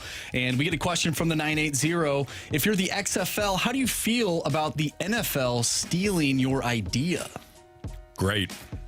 Yeah. Because everybody's talking about where the NFL got the idea, which is the XFL. Right. It's even more so than that camera that they use on Sunday night games, playoff games, where they've got it on the string there, a rope or line or whatever it is, line wire. Yep, that was from the original XFL, and you hear that a little bit now with these kickoff rules. You're hearing it. I mean, it is in every story. The NFL is using this from the XFL. Any sort of attention to your league is great. Especially from the NFL. I don't think they should have a problem with it. At some point, I'm sure the ultimate goal is to work together and have a joint venture where we can kind of be the minor league system for some of these NFL teams or all of these NFL teams. But that will require the NFL to put a little money in there. Not going to happen. Not going to happen. Probably not. Question number 2. Well, speaking of the XFL, it is now the UFL from the 618. Have you guys followed the UFL offseason enough to make any predictions for this upcoming season? If so, who you got? Battlehawks. Yeah, right. Let's just go. Let's just be homers with the Battlehawks. So, by the way, if you do UFL and you just type it in too quickly, you just get the University of Florida website. Oh, so okay. UFL, don't do UFL in your search bar. All I've done is look at the rosters and take a look at like who's playing for who. I can't make any predictions off of that. So again, like Carey said, let's just go with the Battlehawks. Let's do it. And I do like the roster. I mean, really, it comes down to the quarterback play, and it comes down to the coaching staff. Right. So, I mean, we liked Anthony back last season. We love him now after getting a chance to talk to him at the Battlehawks. The 314 day event last week or 2 weeks ago. Love what he brings to the table. But I'm looking at some of the other rosters right now. I went through it a little quickly not too long ago, but like the DC Defenders or the Birmingham Stallions quarterback. They've got Matt Corral, the Ole Miss quarterback. They got Adrian Martinez, who's been around a little bit. Nebraska quarterback. Wasn't that where he was at? Who's that? Adrian Martinez. No. Kansas State. Yeah, Kansas State. But he was a transfer from Nebraska. Yeah, the kid that ran a lot. Yeah. He was at Nebraska for 45 years before playing 1 year for Kansas State. Yeah, that's him. So if they start him, they'll probably be a team that kind of runs around a little bit. You want to do the Houston Roughnecks? Who do they have at QB? Let's see here. They've got... Oh, boy, they've got kind of a rough situation. Jared Guartano. Oh, where is he from? Washington State. Nolan Henderson, Delaware. And then Reed Sinnott from San Diego. Boy, I don't love their quarterback situation, do you? No. Don't know him. Memphis has got... If I can do this quickly, we can... Not our problem. Nope. They have Case Cookus from Northern Arizona, Josh Love from San Jose State, and Troy Williams, the former Utah quarterback. Okay. I've seen him play. I haven't seen him. I'm looking at the, San Antonio Brahmas? Mm-hmm. What do they got? I don't know. They have Tom Flacco. Joe Flacco's brother? I don't know, maybe. So all these quarterbacks you just named, they all sound like guys that are in the NFL, but the names flipped. Like who? Josh Love? Yeah. Jordan Love. Yeah. Tom Flacco. There was another name. Might be related to Joe. Like Case. Yeah. Keenum. Not Keenum, but Right. how many quarterbacks are named Case? So the Michigan Panthers have Danny Etling from LSU, Brian Lewerke from Michigan State, and that's it. What do you guys think of Wayne Gallman, running back for your St. Louis Battlehawks? Oh, from the old Giants. From old Giants, yeah. Clemson. Played at Yeah. Clemson. I asked Anthony Becht about that last week, and he says he's still got plenty of juice left in the legs. Yep. I'm excited about that. Yeah. Anyways, based on like the just the quarterbacks, I think the Battlehawks done pretty well here. Battlehawks, your XFL champions. UFL, excuse me. UFL. Pardon me. Nice. Forgive me. Go ahead. Question number 3. This one comes from Tanisha from the Snake Pit. I'm watching this show where people are eating insects like chips. Have you guys ever eaten an insect? No, not knowingly. Jordan Teamu. Jordan Teamu, by the way, is still a DC defender. I feel like I have. I don't know when, and I don't know why. But I feel like I have. I mean, aren't you supposed, like, in your lifetime, don't you eat like 7 spiders unknowingly? See, I heard What? that was a myth. What in the hell? How would you crawl in your why mouth would when you? you're- What?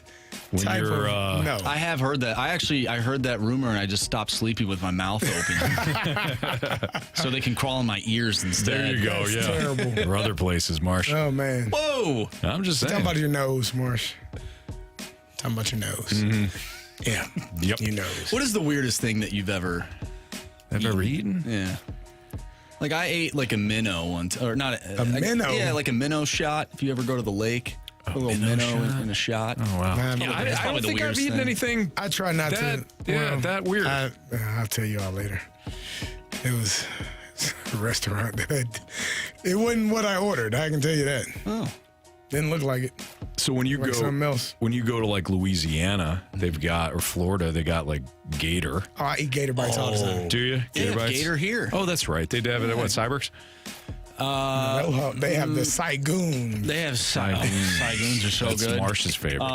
But no, the oyster bar downtown. Oh, okay. You can get gator. I've never had it. I'd prefer not to eat things I think you can. like insects. And Nah, I'm yeah, okay. I don't. I want my food cooked. Yep.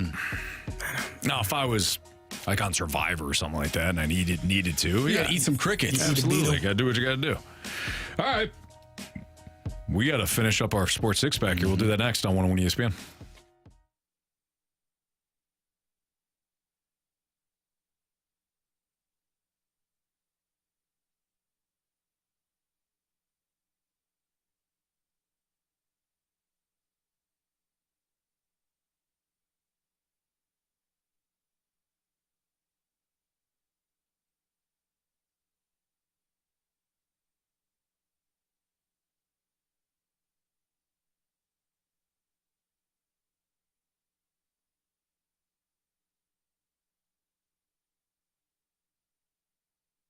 No matter what we're purchasing, we want to get a good price, right?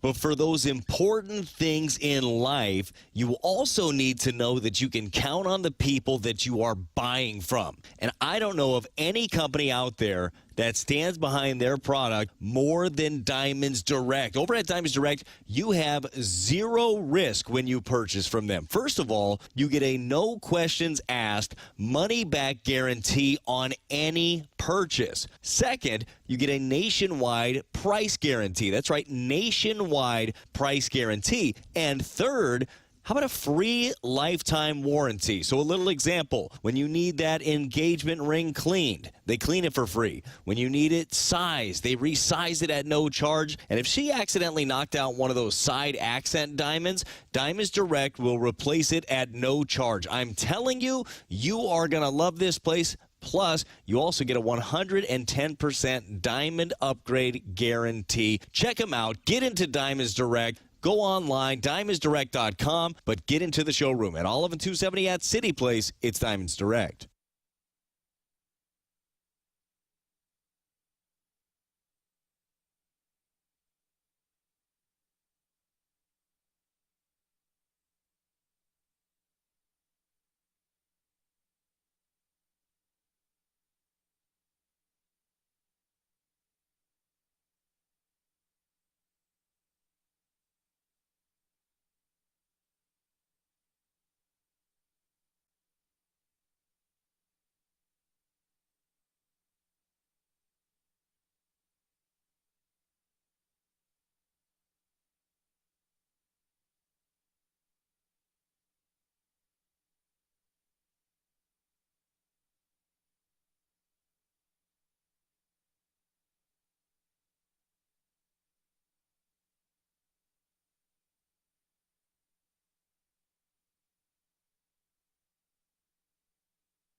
It's time for the Fast Lane to answer your sports questions. I want to ask you a bunch of questions, and I want to have them answered immediately. Asking me all these weird questions. Answer the question. Answer the question. Answer me! The Sports Six Pack is now. Since we don't quit here in the Fast Lane on 101 ESPN, we're going to continue our Sports Six Pack because we did not finish it in the last segment. We rarely do. 5:02, your time check brought to you by Clarkson Jewelers, an officially licensed Rolex jeweler with Carey Davis. I'm Anthony Stalter, and here's Andrew Marsh continuing with your questions. Question number 4. From the 314, who has a tougher job over the next 18 months to build a contender? Is it Doug Armstrong or is it John Mozeliak? I would say Doug Armstrong. Further away. Plus, you have a cap.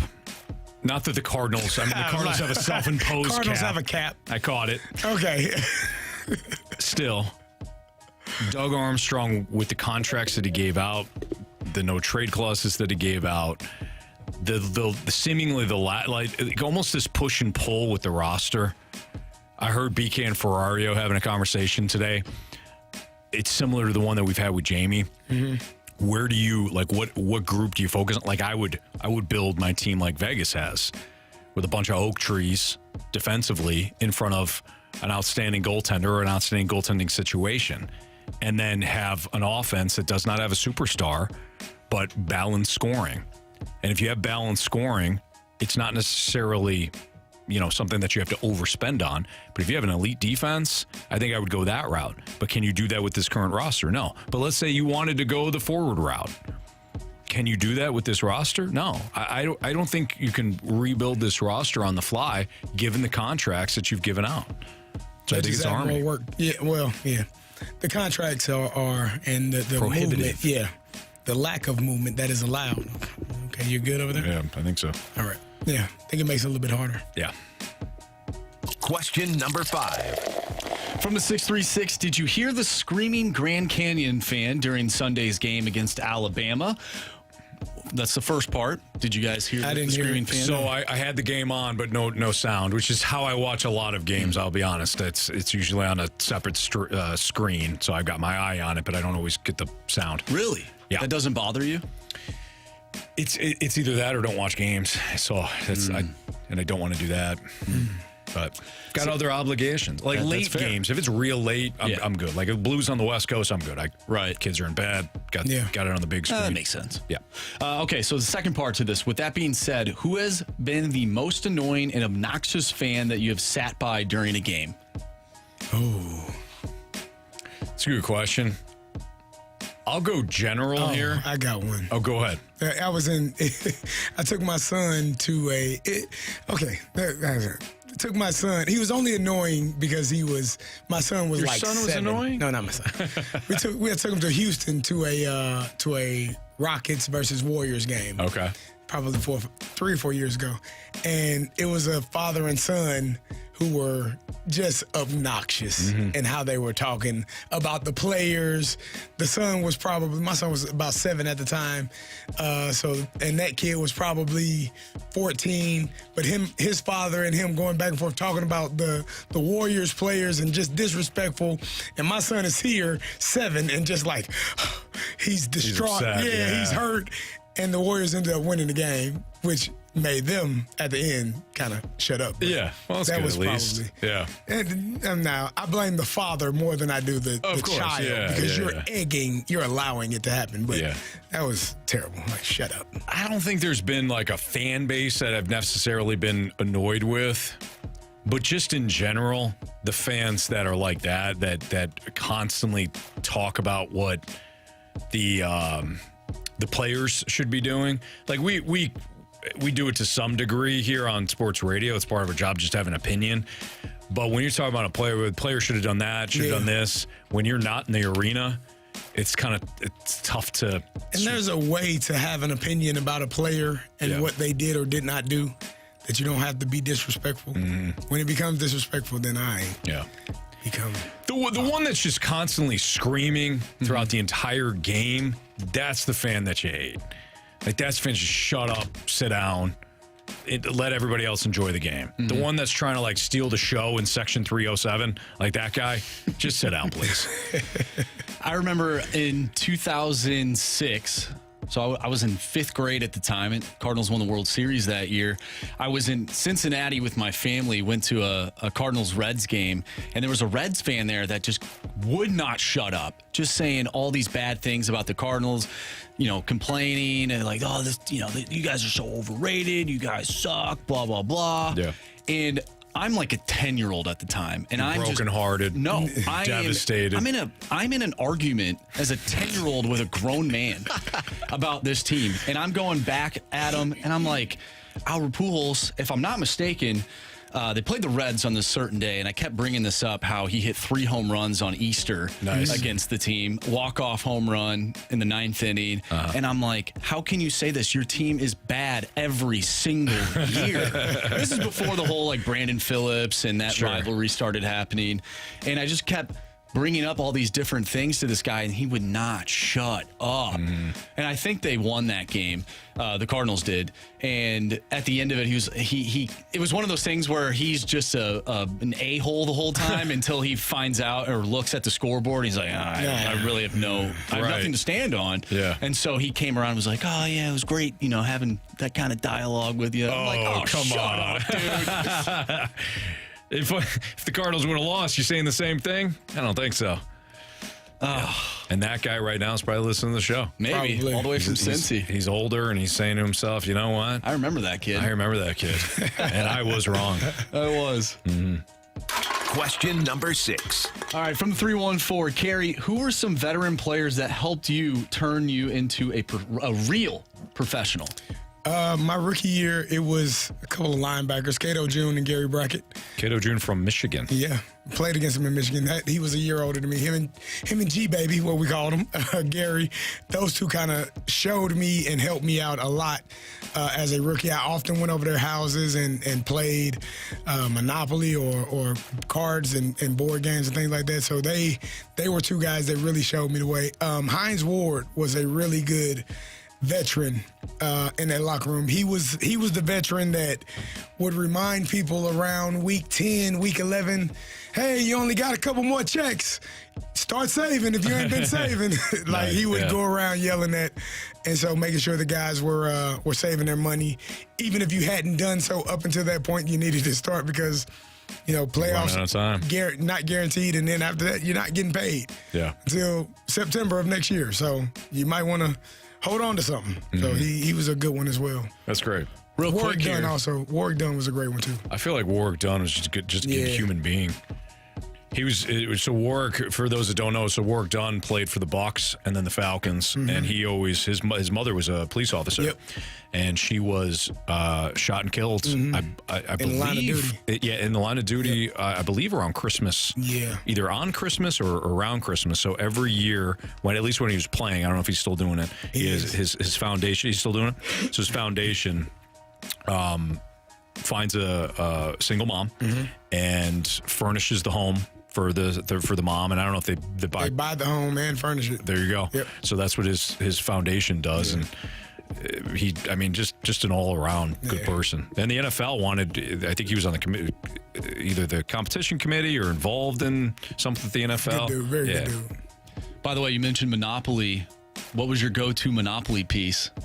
The thimble or the car. Yeah, either or.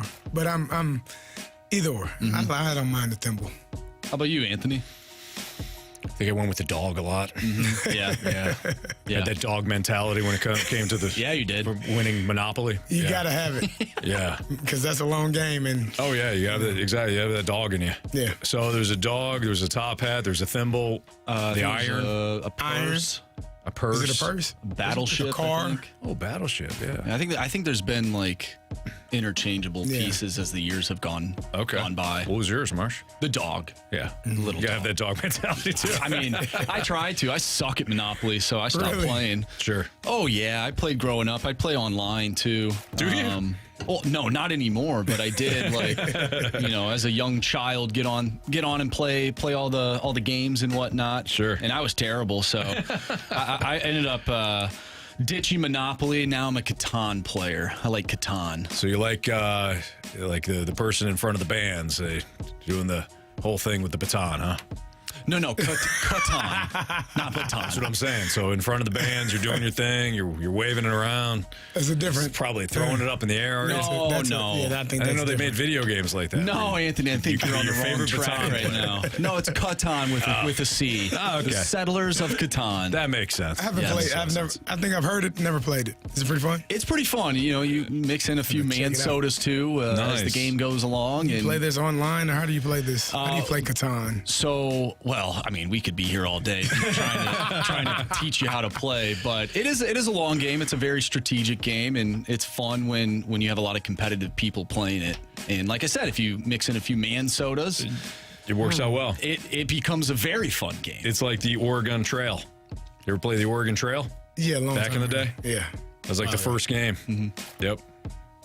I'm gonna look this up. You have died of hysteria. Here we go. We got a text from the 636. Catan is the greatest board game ever. Played it for the first time a couple months ago. Okay. It is a board game. Okay, it's a board game. All right. Cool. We've got Joey Vitale coming up next. We'll talk a little Blues hockey with him. Talk about what he saw last night and what's to come next in the Fast Lane on 101 ESPN.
Vitale views things a little differently. Just imagine how he looks at hockey. Whoa! This is The View from Vitale, brought to you by Scott Lee Heating Company, a proud Mitsubishi Electric Elite contractor.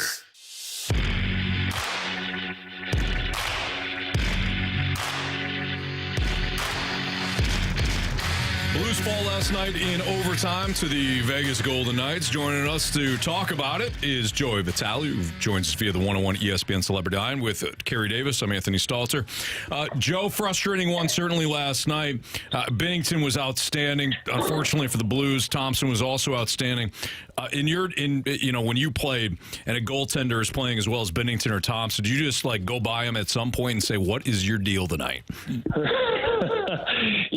Stoltz, you would for Binnington, but you'd be saying it to him every night. So I kind of think it kind of becomes the standard to be set, which is crazy, man. I mean, I look at the teams the Blues have been playing this year. I can't think of maybe outside of one or two games all season long where the Blues outplayed their opponent, but lost the game where they're tipping their hat to the opponent goaltender. And you know what? This is happening on a ridiculous level to all the other teams the Blues are playing. I mean, even that Ottawa Senators game last week, you look at the Ottawa Senators team, a good team, outplayed the Blues, out-attempted them 70-40, and they're just tipping their hat to Joe Hofer. I mean, there's been plenty of games like that, and that's one of the things that's been very consistently good this year for this Blues team has been their goaltending. Joey, the Blues won with 11 forwards and 7 defensemen. Sonny got hurt yesterday. Is anything going to change, or is there any update on his status just yet? I talked to Sonny briefly this morning. We were texting back and forth. I was just checking in with him. He is getting evaluated today. They don't really know anything just yet. I would imagine that they'll get results today and then probably make an announcement tomorrow from the head coach. They certainly are hoping that it's not as serious as they think. They're calling it a lower body. I know that, Sundqvist has had multiple hip procedures in the last few years.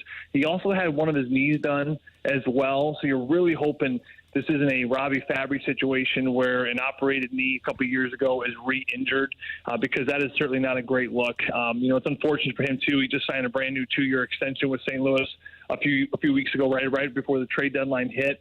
So this is going to be a tough loss, and hopefully it's not too long. You almost hope that it's maybe something what Justin Falk went through earlier in the year, a nasty collision for Falk. You thought season ending, maybe meniscus or ACL or Achilles, and he ended up only missing a few weeks. So you're hoping it's something that Sundqvist can bounce back from. But this is a heart and soul throbbing kind of guy. I mean, he's an engine through the middle. He's such a great depth guy, personality in the locker room, shuts down games, kills penalties, blocks shots. He does everything he's asked. So this is going to be a tough loss here for St. Louis. I can't imagine they go back with an 11-7 set moving forward because they're going to need to start rotating some guys in. But certainly you don't expect with an 11-7 set to lose 2 forwards at some point in that game, including Brandon Saad. And that was something the Blues certainly had to deal with last night.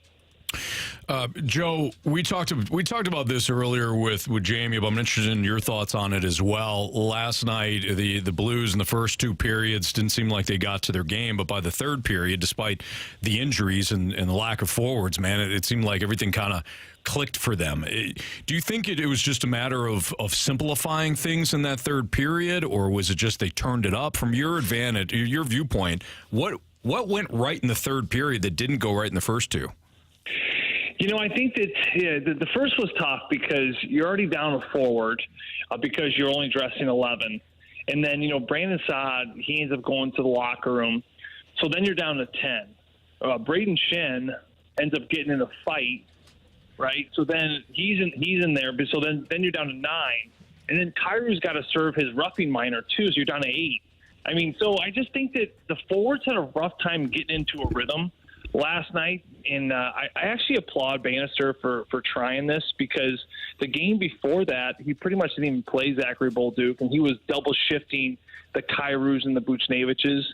So I think that it was just something. I think it threw a lot of the players off there, and it took them a while to get into the rhythm. The good news, I will say though, is as the game went on, I think they kind of got back into the rhythm of where they were the game before in Minnesota. So in some ways, I can see Bannister continuing just to run his horses into the ground over the next few weeks, because I think that this is what it's going to take, hopefully, to pull off a 9-1 or 8-2 and 8-1-1 record, whatever it's going to have to be to get in, to at least give yourselves a chance.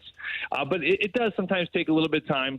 But I'm with you. I thought it was a little bit, I'm not even going to say lethargic. I'm not going to say they didn't want it. I'm not going to say they didn't have energy. It just seemed like they weren't connected. Some passes were not there exactly. You're playing with lots of different wingers. You got different centermen because of all the different players interchanging in and out. Sometimes it can just take a little bit of rhythm. And I know that Saad going out because injury, Sundqvist going out because injury. You lose your captain for a good chunk of that first period because he got in that fight. So just a lot of personnel changes.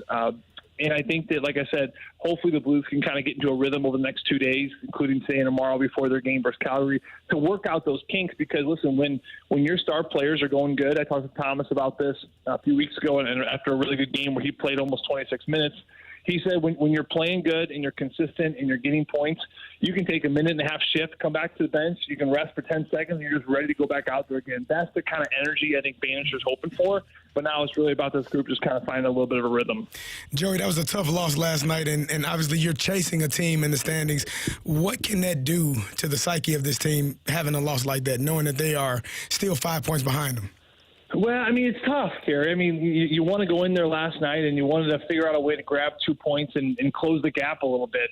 And, the Blues certainly didn't do that. You still do grab a valuable point in overtime. You just kind of minimize the damage a little bit. But now you're still on the outside wanting to be in. You know you're going to need to get help from Vegas. I will say the positive thing, talking to Steve Ott last night after the game, this team feels like they're right there with all these top teams. I mean, you lose to a Colorado team a couple weeks ago, maybe one of the better games you played in the second half of the season. You just don't pull out a win. And then even in last night's game, I mean, yeah, you were a little lethargic in the first and maybe half of that second, but you came in waves in the third and came so easily to win that game in regulation. I mean, people kind of forget that too, is where after they got that tying goal, Buchnevich was right there in the blue paint. He just hammers one wide. That would put him up by one. Even before that, you're hitting, crossbar from Krug, crossbar from Shen. Kevin Hayes had a breakaway. He almost tucked it away. So many options and opportunities to put Vegas away in regulation. And I bring all that up because you're right there at the end, and you still can win this game in regulation. And that's with the fact that you haven't even played a great brand of hockey for 40, 45 minutes. So that to me says a lot. And I think the number one reason why, as we already mentioned, is the goaltending. But there is this characteristic of this team that they do have a tendency to outpatient teams, and they do strike really hard in those big games late in the third. It was just a little bit too little too late. But like I said, certainly last night it's a disappointing 1 point. You wanted to. You didn't want to give Vegas any. But that game had it all. It had fights, big saves, back and forth hockey. It was exciting. It was physical. We saw some goals, an overtime shootout that could have ended it. I mean, the fans were on their feet. It was a great game. It had everything except a Blues 2 points. I know this is a tough question for you, Joe, just because you're observing things like we are now. But as a former player, how tough, you talk about it was almost like a playoff atmosphere last night, and you wind up losing in overtime. How difficult is it as a player knowing that now you need help to get into the playoffs? Is it to get up from here on out? I mean, you got 10 games, including 2 nights from now. You're going to take on the Calgary Flames. It's tough, and this is where, the reality is that the destiny is out of their hands. That they're going to need help. They can go on a 9-1 run the rest of the way. They can go 10-0. But then if Vegas ends up squeezing out a 7-4 run, it's still not going to be good enough. If Vegas ends up figuring out a way to go 6-5, for example, you're still going to need at least 8-2, probably more like 8-1-1. So that kind of gives you an idea of where they're at right now. Finding energy right now is not a problem because they're still in the mix. Talk to me in a week from now, and we'll see how things kind of play out with Vegas and St. Louis over the next week. It may be a different story, but finding energy right now is not a problem because you still have hope. You're still right there. You still got an opportunity. And I think that's got to be the sign for this team. And you know what? I tip their hat to this team because I remember talking to the captain and talking to some of the veteran players around that trade deadline, that trip to New York. They just lost 3 in a row. I thought this team was going down. They seemed just off at practices. They lost 3 in a row. Deadline happened. You just thought, man, heading into that Boston game on that Sunday, I'm like, man, we're going to get absolutely wiped out here. It's not going to be good. The whole season's going to come to an end here within another week. And this group, like I said, you got to give them a ton of credit. The leadership group, they turned this thing around. They won, 6 out of 7 coming into last night's game. They've made the push. They've leaned on heavy goaltending. They're playing with passion. The depth has really come alive with the Kevin Hayes and the Brandon Saabs. I thought Torrey Krug last night, maybe the best player on the ice. I mean, just little things like that I look for. That was a big game if you're Doug Armstrong. He wants to see who his gamers are. And a player like Torrey Krug, the way he had 9 attempts, hit the crossbar in the third period, almost to tie the game. He was all over the place. I mean, those types of games, you see the competitive nature, you see the drive, you see the passion of certain players, and then certain players maybe not. And that's why it's a really good litmus test, I think, for Doug Armstrong as he continues to move forward, not only in this year, but certainly in the offseason heading into next year, about what type of players you want on your team. Joe, great stuff, man. Appreciate it, and looking forward to watching what this Blues team does moving forward here.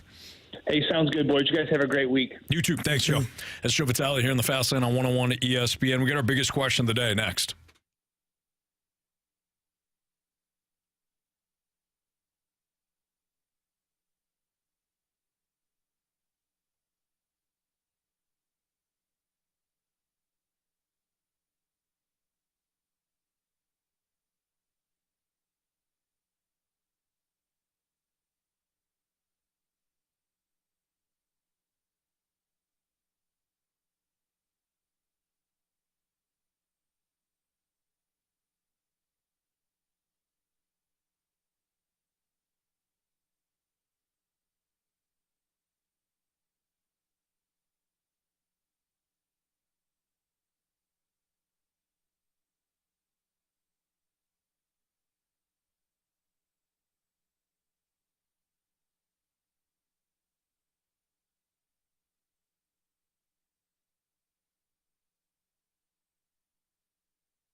101 ESPN Sports Center.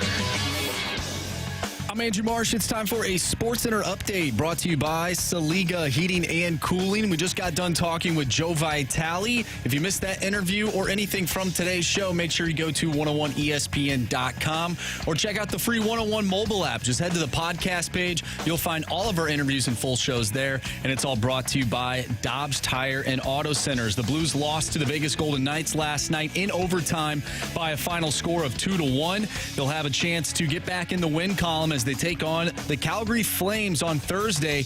Pregame starts at 6. Puck drop is at 7. And you can catch all the action right here on 101 ESPN. Dylan Carlson has been placed on the injured list after colliding with Jordan Walker yesterday. Victor Scott will be the opening day center fielder. We talked about that all day long. Once again, if you missed any of that, just head to the podcast page and you'll find the full show there. We're going to dive into the Cardinals with our biggest question of the day, so stay tuned for that. I'm Andrew Marsh, and the Sports Center update is brought to you by Saliga Heating and Cooling, an independent American Standard heating and air conditioning dealer.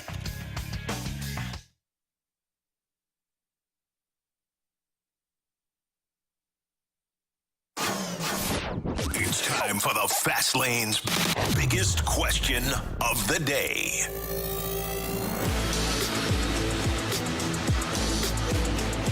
Well, Carey Davis, I'm Anthony Stalter. It's Fast Lane on 101 ESPN. There's Andrew Marsh with the biggest question of the day.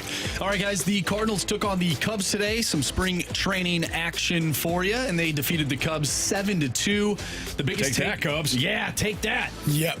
Biggest takeaway from today's game was Kyle Gibson, who pitched 5 innings. He gave up 4 hits, 1 earned run. He struck out 9 and gave up 1 home run. The question I have for you, gentlemen, is did Kyle Gibson's performance breathe a little bit more life into you today and give you a little bit more confidence heading into the regular season? Well, it's spring training, right? It is spring training. Unless it matters. Right? And how that works. It does, yeah. Listen, he was struggling during spring training. Got roughed up, had some. What ways, Gary? Gave up a lot of hits. Gave up a lot of runs. Wasn't always great. Okay. But to finish it out, that's what you look for. Yes. It's not how you start, it's how you finish. That's right. And so you said 8 strikeouts, right, Marsh? Actually, 9 strikeouts. Oh, ended up with 9 strikeouts. Ended up with 9 nice. strikeouts. Now we're talking. In 5 innings, 4 innings? Yeah. Take that. Take that. Imagine if he went 7 or 8 innings. Take that and rewind it back. Probably won't go 8 innings. I like that, Marsh. Ludicrous. Yeah, it does, though. I'll be honest. It's human nature to look at Kyle Gibson's performance in spring training and say, what the hell was that? And then him finish like he did today. Yeah, it gives me more confidence. And you still say, what the hell was that? It gives me, yeah, kind of. But it gives me more confidence. But to carry to your overall point, we're not going to be talking about this in the regular season. It all matters on Thursday. And this pitching staff had a rough spring overall. Whether you're looking at just the statistics, say for Miles Michaelis and Zach Thompson, or you're looking at the statistics and couple that with Sonny Gray's injury, it was a rough spring training. Yeah, for a group that was not the same group, but for a staff, an aspect of the game that was terrible a year ago. His last outing, he went 5 innings, gave up 9 hits, 5 earned runs, and he only struck out 2. So this is much better. It certainly is. Yeah. The start before that, he went 3 innings, gave up 5 hits and 4 earned runs. So the big topic today, though. Let's go positive. Victor Scott. Yes. Victor Scott is going to not only make the opening day roster, but also be in the starting lineup. Because Dylan Carlson got hurt. Because unfortunately, Dylan Carlson got hurt. Nobody's celebrating that. No. But yesterday we talked about this. When Dylan Carlson suffered the injury, we had the discussion about what the Cardinals do. The no-brainer choice was to go with Victor Scott. The Cardinals' choice, though, is rarely the no-brainer option. They did the right thing. I think so, too. Yeah. I hope they give him a bit of a runway here, Carey. I realize that Lars Nootbaar might be back in a week or so. I realize that Dylan Carlson might be back in a few weeks. give Victor Scott an opportunity? Well, I think, we still don't have a timetable for Tommy Edman. We don't know when he'll be back. He is your projected starting center fielder. Yeah. Dylan Carlson, getting injured I really feel bad for him because he was having a really good spring training and kind of put himself he put himself in position to be the opening day center fielder to earn that right, and then he goes and gets injured. But that's kind of what happens with him. And it's unfortunate.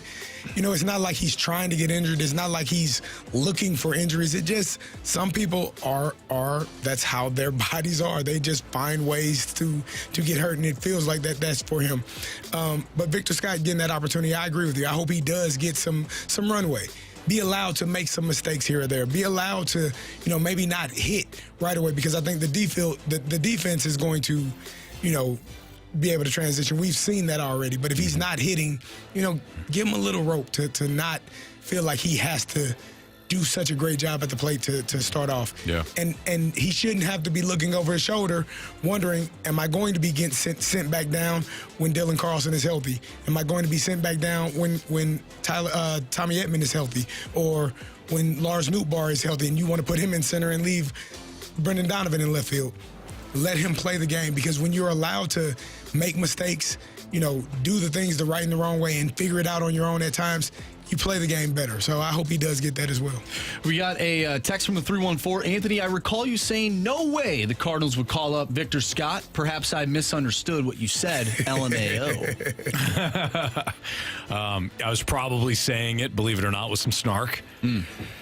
I didn't think they would, because the Cardinals just tend to do what we want, tend to not do what we want and what we hope for, and then they laugh on their perch, so high. Yeah. You think they're laughing at all of us? Yeah, I do. Yeah, probably. I probably did too. No, yeah, I didn't.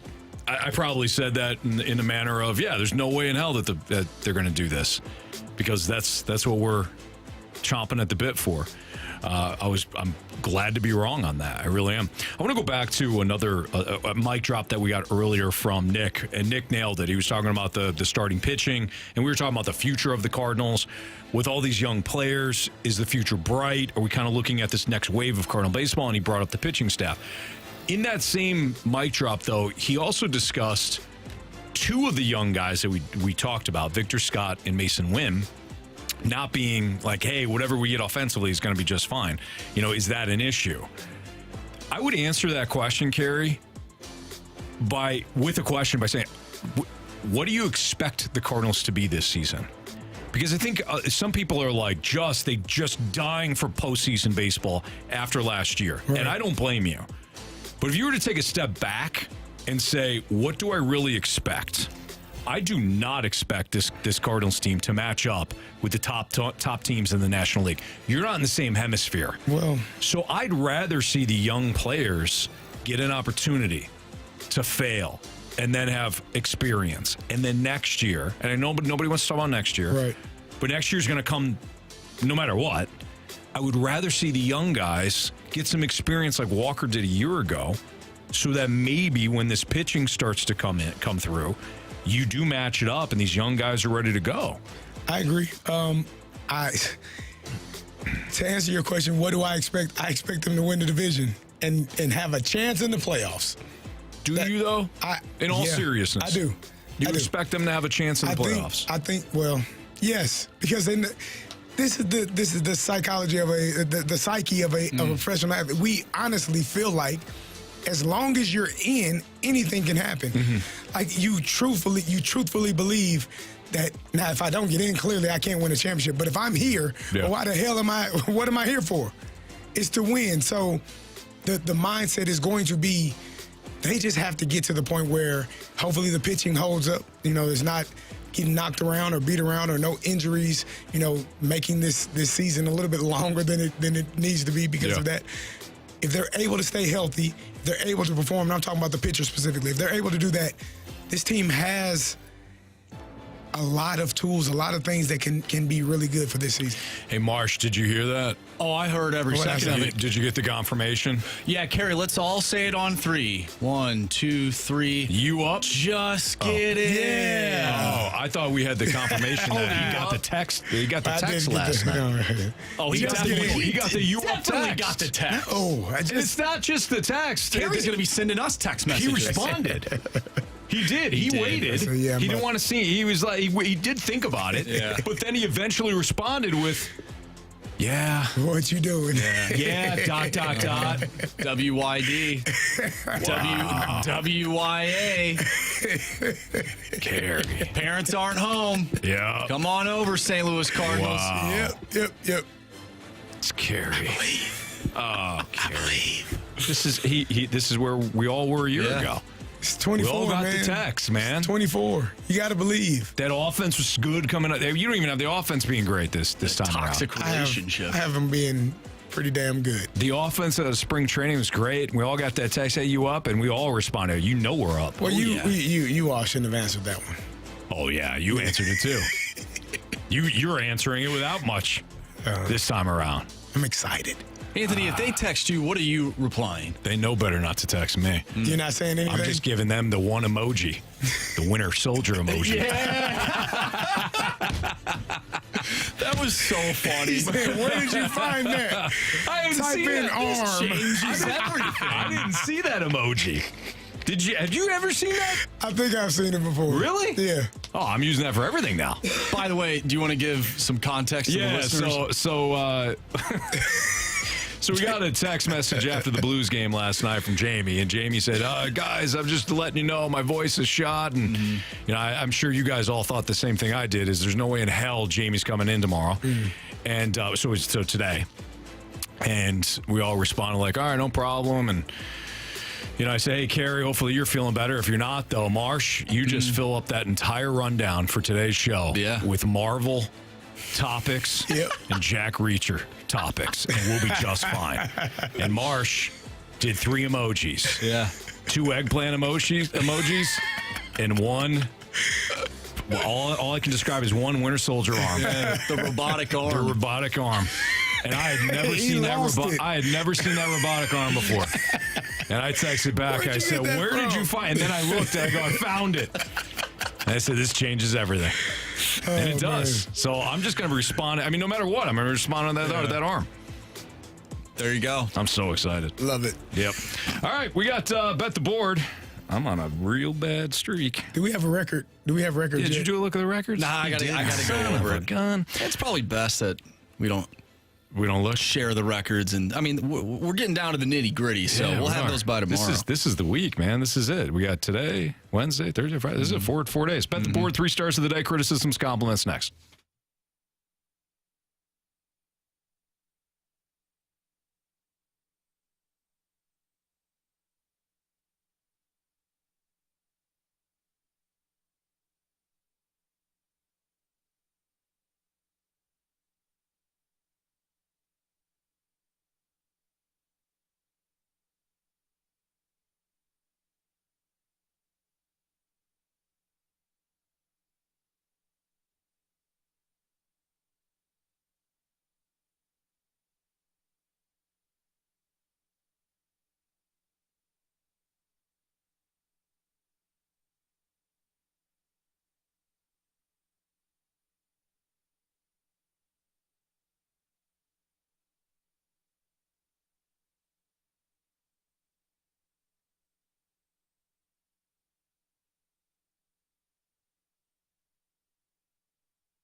miss anything from today's show, you can always download the podcast available at 101ESPN.com or on your 101 ESPN mobile app, brought to you by Dobbs Tire and Auto Centers.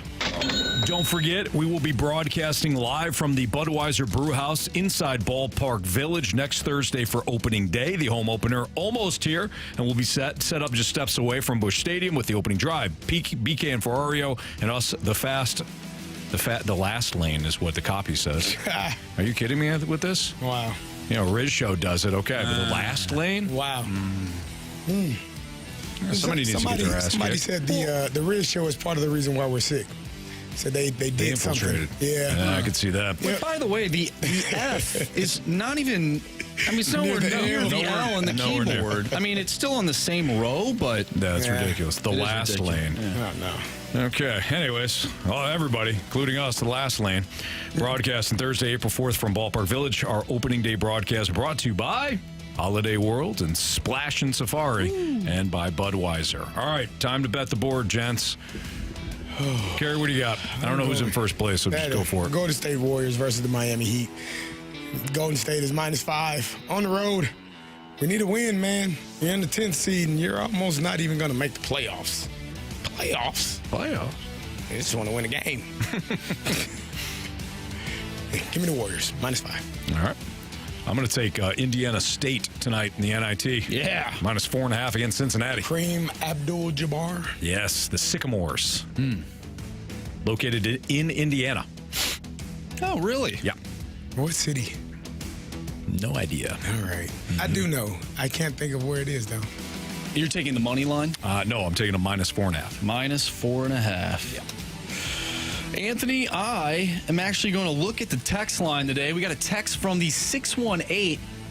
The Arizona Coyotes taking on the Columbus Blue Jackets, and this texter said someone should take this. And you know what? I'm a man of the text line. I'm going to take it. Arizona -110 to defeat the Columbus Blue Jackets tonight. That. Okay. We need an update on our scores. Terry Hoyt? Terry Hoyt? Terre Haute. Terre Haute. That's what I thought. Terre Haute, Indiana. Terre Haute, Indiana. Yeah, that's where the Sycamores are from. I said I should have known that. All right, and our guy, Jamie Rivers, because he loves... he lost last night, too. Yeah, he lost last night. That was a tough one. Yep. Good pick by him. It was. Yeah, he's going against Vegas tonight. Ooh. Oh. He's taking Nashville -146. So he wants the Golden Knights to lose. Yes, we do need them to lose. Yep, so he's got Nashville. All right, what do we got for criticisms and compliments? From the 573, compliment. Appreciate you guys for keeping me awake and entertained on my hour-and-a-half drive home throughout the week. Hour-and-a-half, man. Yeah, thanks for listening all that time. Thank you. That is tough. Appreciate you. That is very tough. All right, let's get to our 3 stars of the day.